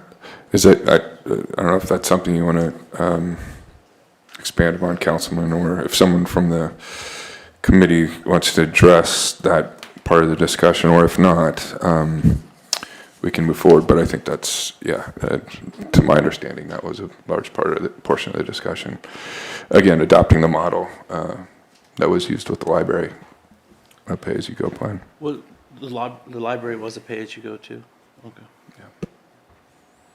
Now, I'm assuming too that you're probably, with the calculations, the city would then front end load the balance so that project could start, because obviously if you're collecting 4 years, that's roughly 4 million. Yeah, 4 million over 4 years per year. That only gives you in year 2 about 8 million. And in year 2, that's about the completion of your project.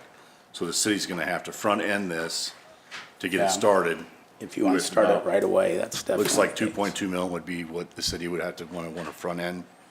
I know I think I'm thinking right around, and I don't know, just sitting here tonight, about 2.2 million front end fee to get the project going. And then you would collect each year the 4. So by the time year 2 came around, you could make your final payment to your contractor, and I'm assuming that's kind of what, I mean. I can try to answer some of that, Councilman. Yeah. So we did have that conversation as a staff on how this would work, and Randy's got a spreadsheet that he can show that breaks that down into details with some assumptions.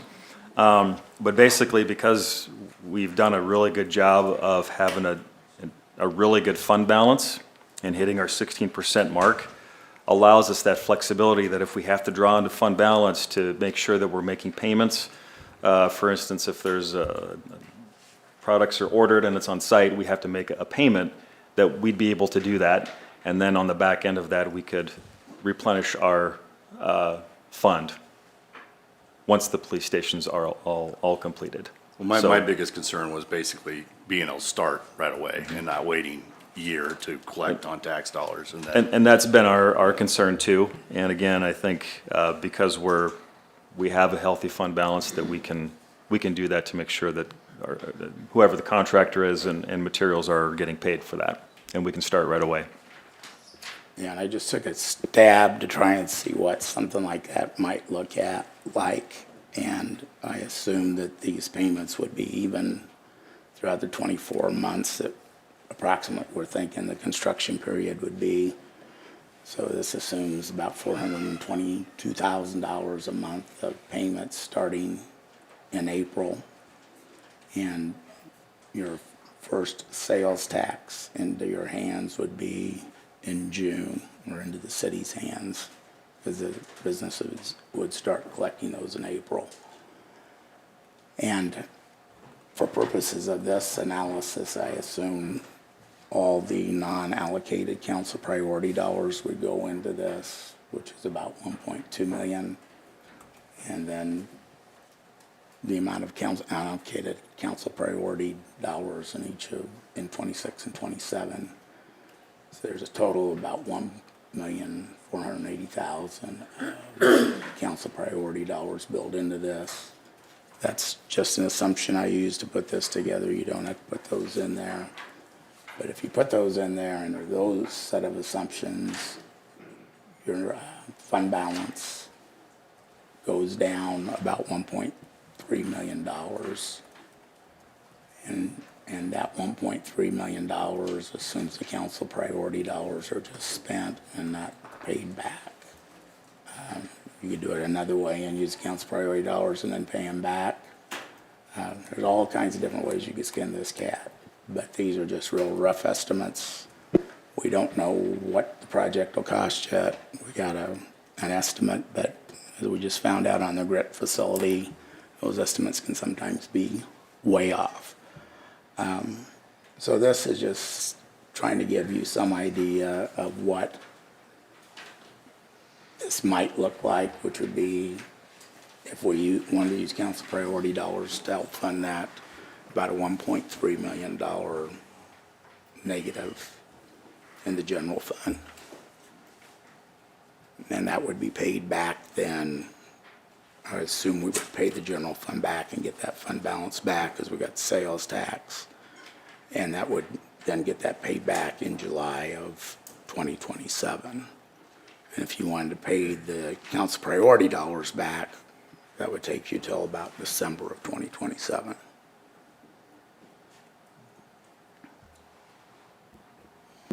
The question I have, when we're looking at this plan, anticipation, I'm sure, that the project was gonna cost more was taken into account.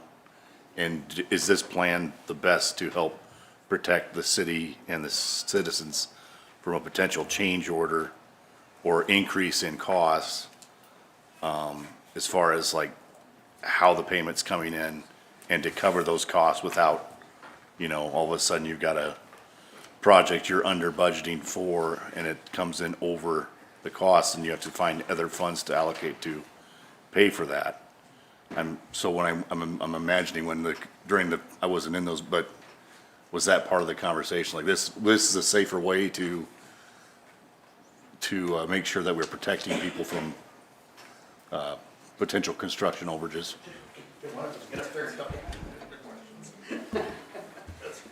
You got nominated, Shane. I'm dressed for the occasion anyway. Shane Widener, Citizens Committee.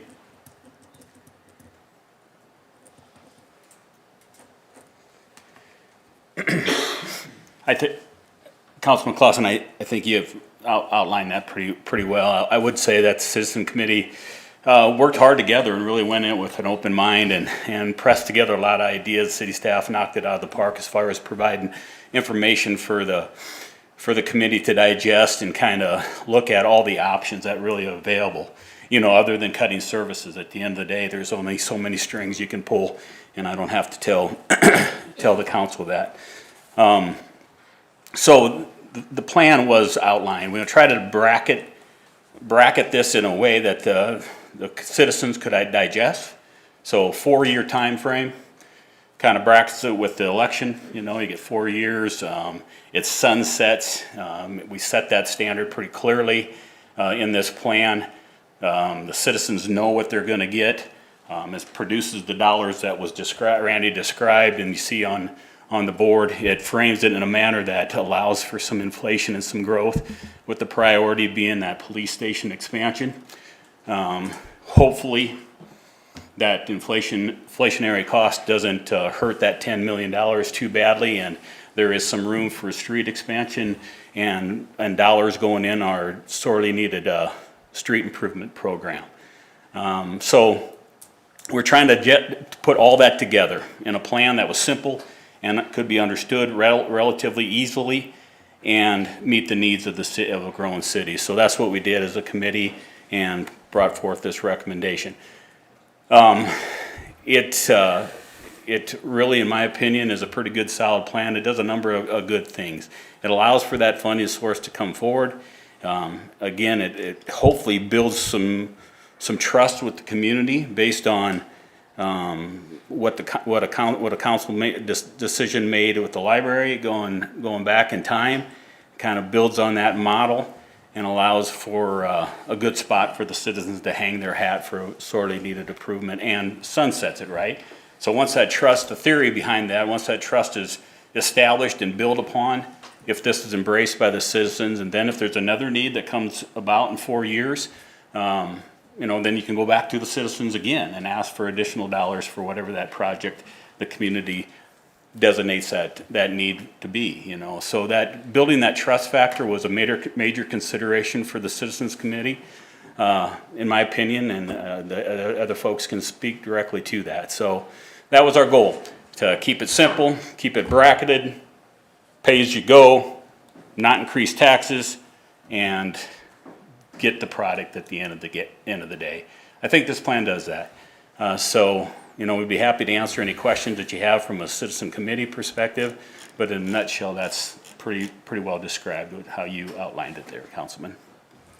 Were you thinking along the lines too about, so that $5 million bond for street improvement, were you guys kind of tossing around starting that in year 2?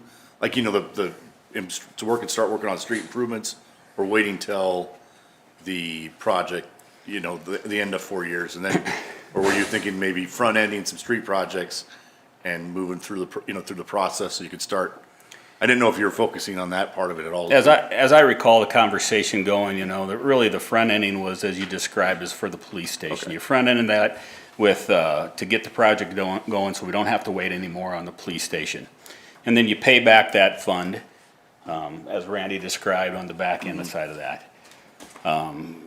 Not issuing the bonds, the $5 million worth of bonds for the street improvements that the council considered last fall, does two things. It inserts $400,000 approximately, my understanding on the numbers, about $400,000 back into the CHAF fund, so they can use those dollars to do yearly maintenance improvements, and Steve can speak directly to that better than I can, but infuses those dollars back in there, and it saves you that interest cost up to $4 million over the life of those bonds that would have been issued. So that's why we recommended pumping the brakes on that. And it also, I think, in my personal opinion, it helps rebuild some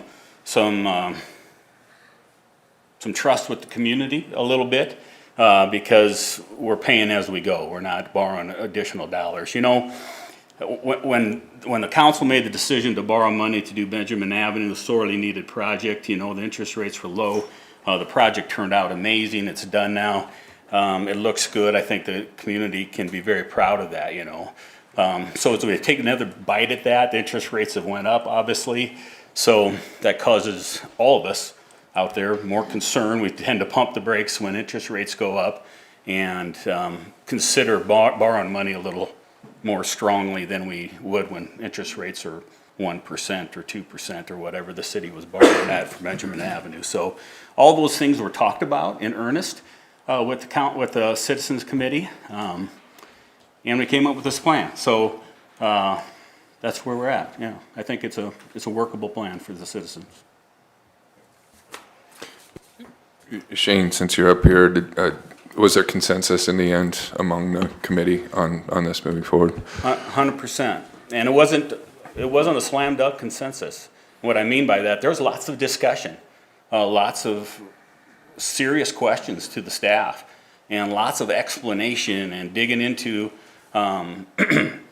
what that could look like and what the roadblocks are. And the city staff was very forthcoming with all that information, and really, to their credit, really were responsive to the needs of that committee, and I appreciated that very much, because at the end of the day, I mean, they're the experts that are understanding those budgets and how those programs, CHAF budget and capital improvement programs and those kind of things work.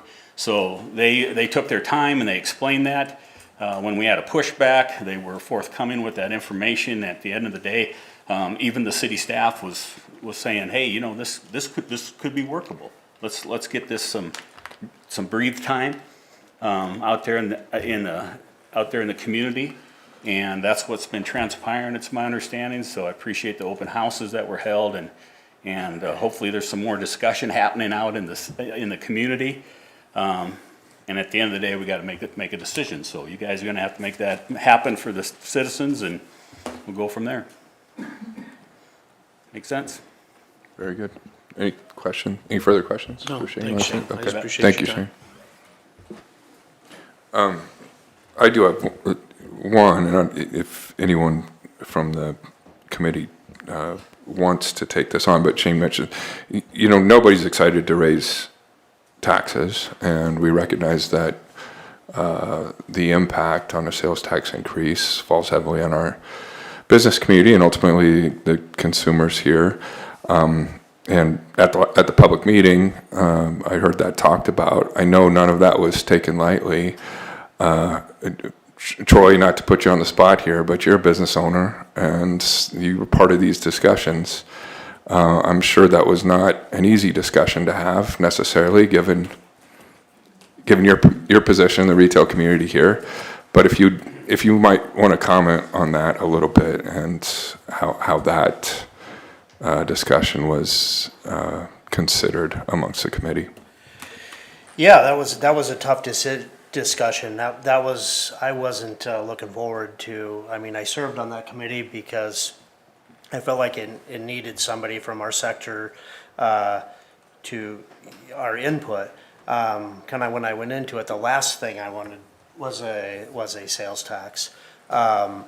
But then when you laid out everything, when you looked at all the information, and I agree with everything Shane said, when we looked at all options, it was the most logical and realistic. It made the most sense. And so I wouldn't have supported it without a sunset. I remember I wasn't as involved years ago when everyone did the police or the library, but I remember thinking, oh, the city's going to put a sales tax on, and they say it's going to go away, but it's never going to go away because taxes don't generally go away, right? That often. That was my perception at that time. And so the fact it did was great. We accomplished, we set out a mission, we built something, we did what we said, and it went away. And so that was really important to most of us, but especially myself. And yeah, I mean, in retail wise, this thing's gonna affect me probably more than almost anyone else in this room. And so before I could get behind it, I wanted to really believe in the project and believe in what it was. But my fear, worst of all, was when we toured and we looked at the condition of the police department. I really think the police department's doing such a good job with the limited things that they have that the public really doesn't see the need.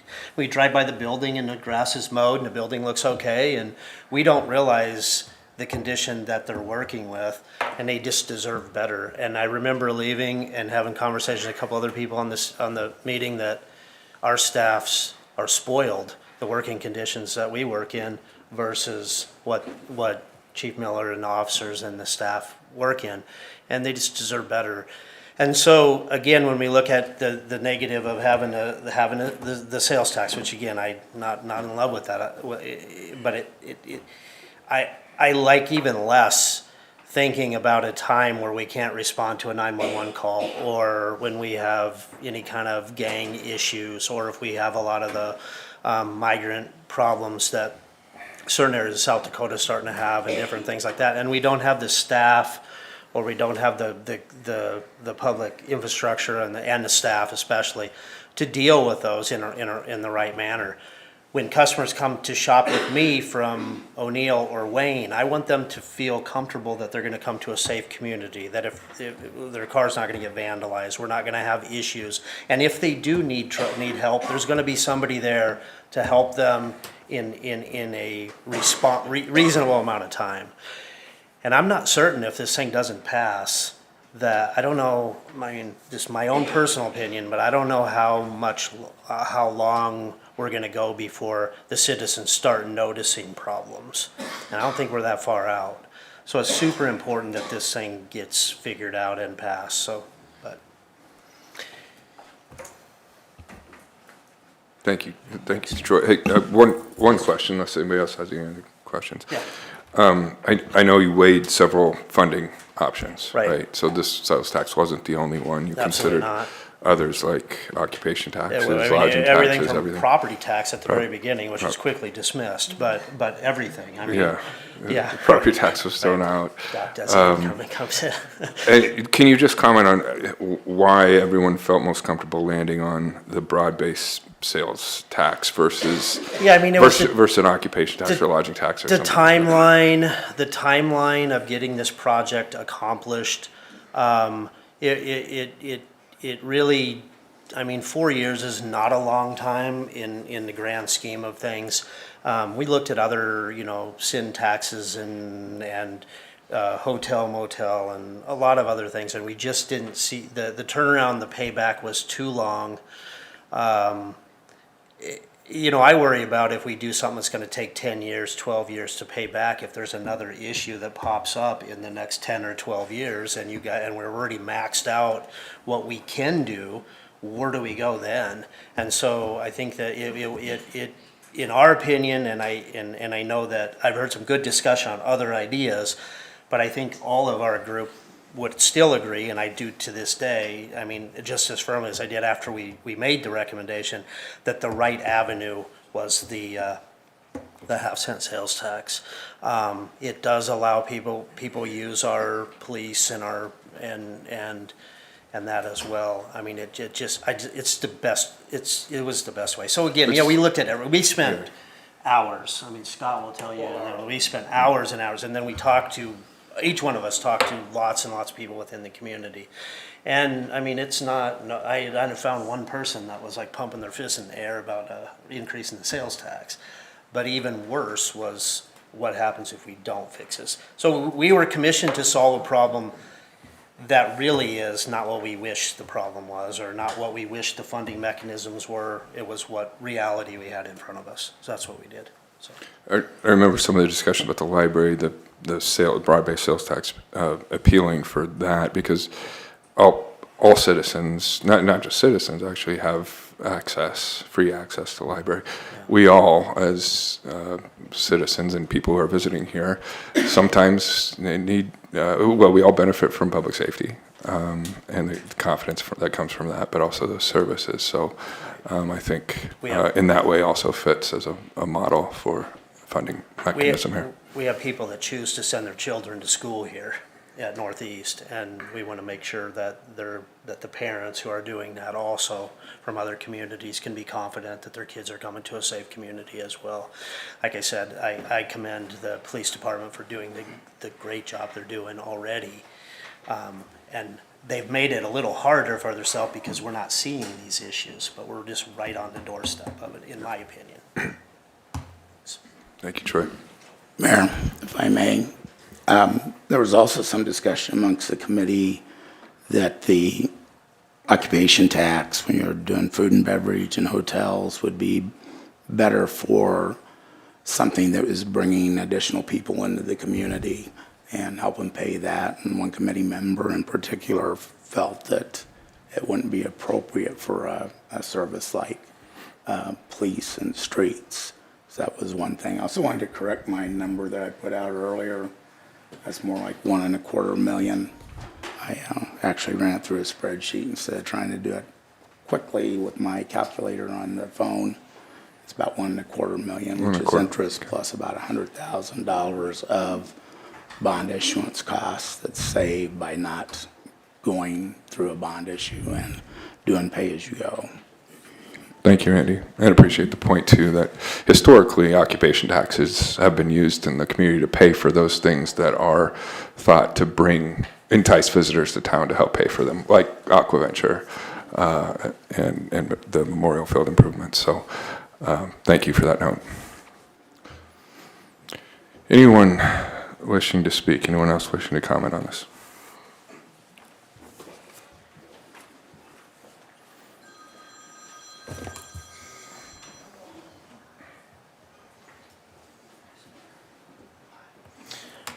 Scott Williams, and I was on the Citizens Advisory Committee, but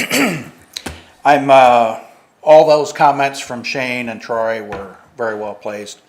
Andy, your comments were all spot on. And as I was, so I'm speaking as a former mayoral candidate right here. I knocked on about 1,900 doors this spring and talked to between 1,200 and 1,300 people. And nobody, I can almost say nobody, I don't want to say nobody, very little pushback was ever given on us helping the police department with this expansion. And very little pushback was offered on the streets. So I ran on the premise of get our police station built, get our streets fixed, and economic development, or jobs and economic development. And jobs, police, jobs, and streets were the top three things. So I don't think, personally, I don't think there is an issue of this passing resoundingly to support the police station. And that was my own informal poll. You mentioned yours, so that was totally informal, and but it was enlightening. I talked to people from all around the community. There was all economic classes and thresholds, and it was resounding that we needed to do this for the police department. So that's my 2 cents worth. Thank you, Scott, for that. Anything else? All right, thanks. Thank you.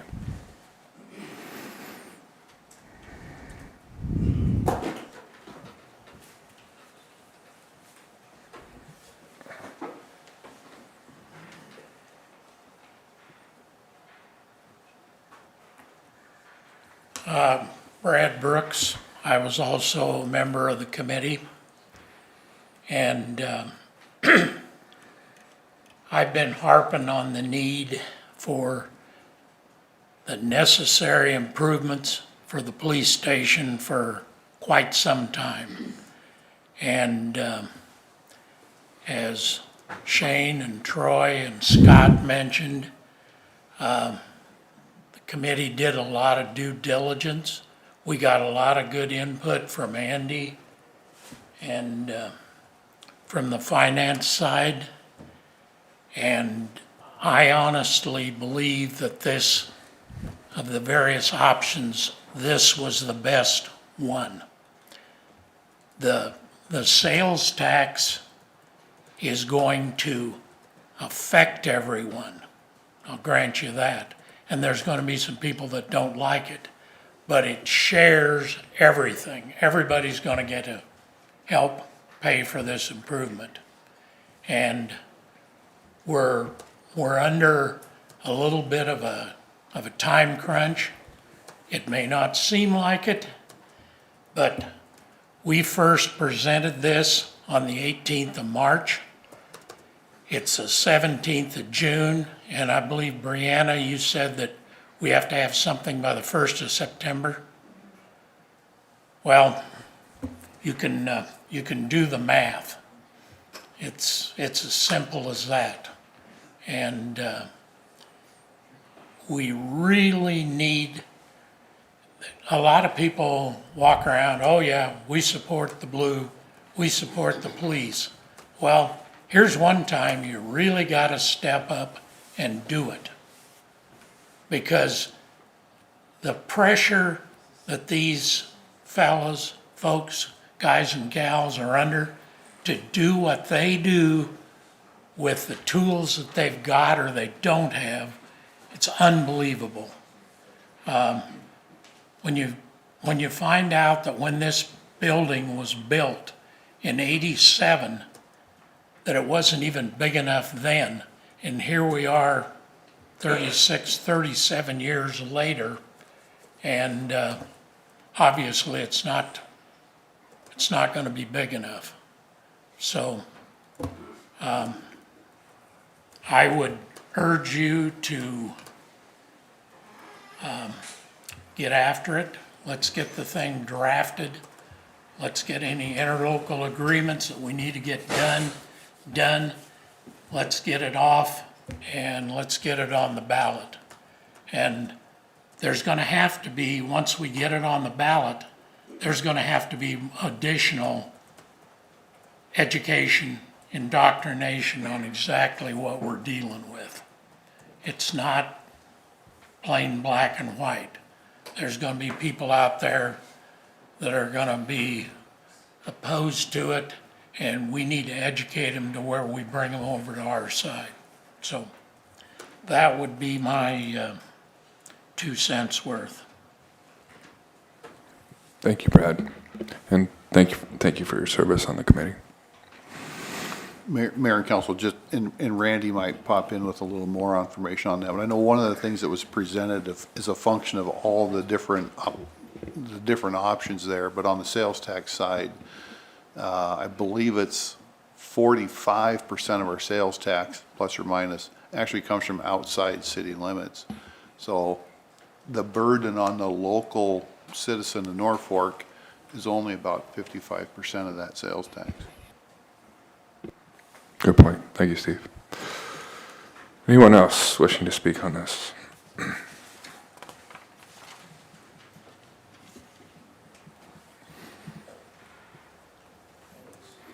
Jim McKenzie. First of all, I'm very much in favor of the project. It's much needed, way overdue. But one of the thoughts I had as you're talking about the roads, if indeed in sales tax is the direction you decide to go, if you wait 3 years to start building or improving the roads, you take $5.5 million, what is the annual increase in cost per year to wait 3 years? If that's 10% a year, you're 1.65 million of additional cost by waiting 3 years.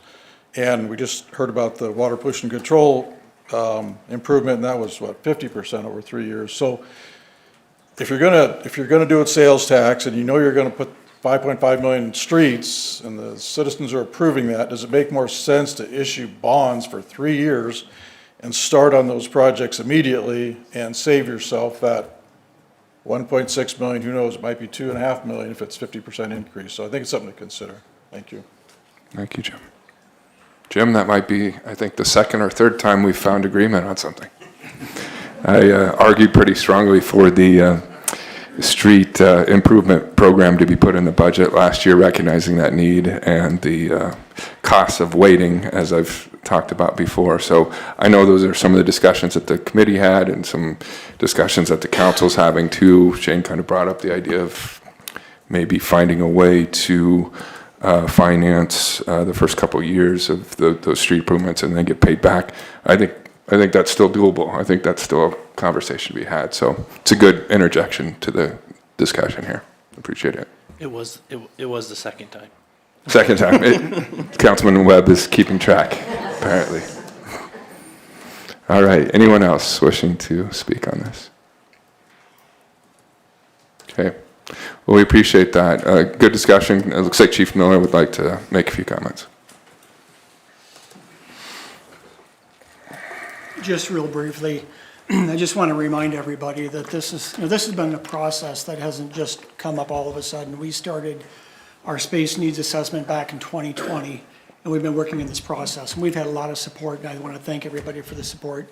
I want to thank the Citizens Committee for their work, because they did ask a lot of really hard questions. And I wanted to give myself the opportunity to answer any questions that you may have.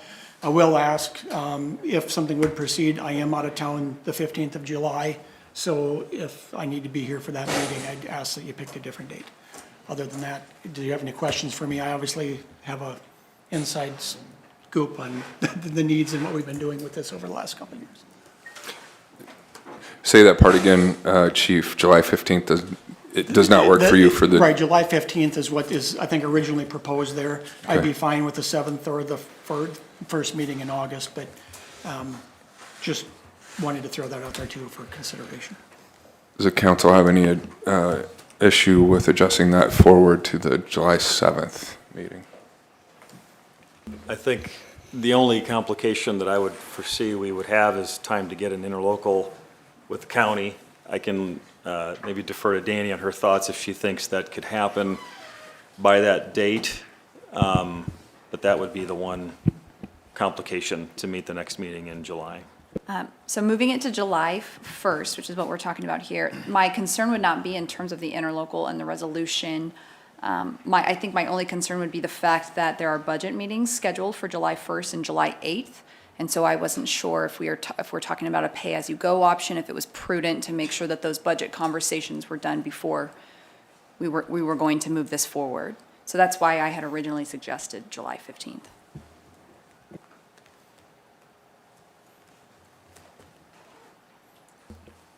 We'll be zooming you in, it sounds like. All right, any other questions? I think in terms of purposes of getting, as Mr. Brooks referred to, the education, we want to try to get this approved by the council earlier rather than later. And my plan once, if it does move forward, is scheduling more meetings probably at the library to give the citizens a committee to attend and listen to a presentation and see firsthand what those needs are. But I wanted to give you the opportunity to make your decisions first. Okay. Thank you. Thank you, Chief. Okay. Anyone else or anything else, council? Okay. If not, I would ask for you to vote on approval of staff preparing a resolution in this regard to be considered on the July 15th council meeting.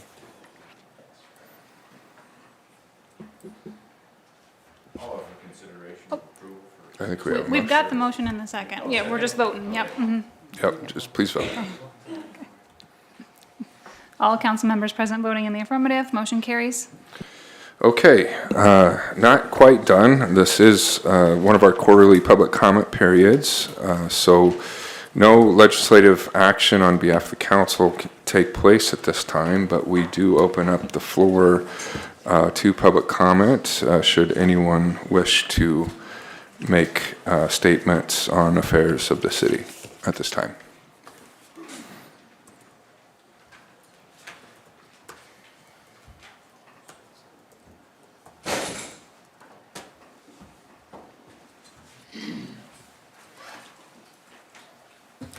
Dave Nelson, I know it's late, you guys are probably hungry, want to get done. I'm just going to make a public comment. I'm in complete favor of what you're doing with the police station, and I also want to say that I am in a complete favor in the master plan that the Parks and Rec has presented. And so in the future, I just want you to definitely consider his master plan and some of the things moving forward with the needs of indoor water in this community. Thank you. Thank you, Dave.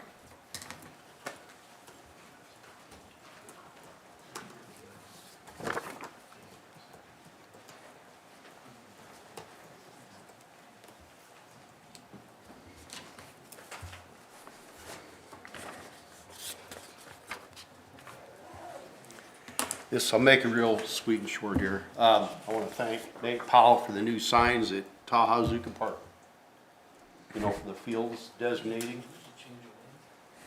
Saw pictures of them and long overdue. That's it. Well, appreciate that. And you bringing that to attention, sir, I think a few months ago helped spur that along. Anyone else wishing to make comment? Okay. All right, thank you all for attending this meeting of the Norfolk City Council. We are adjourned.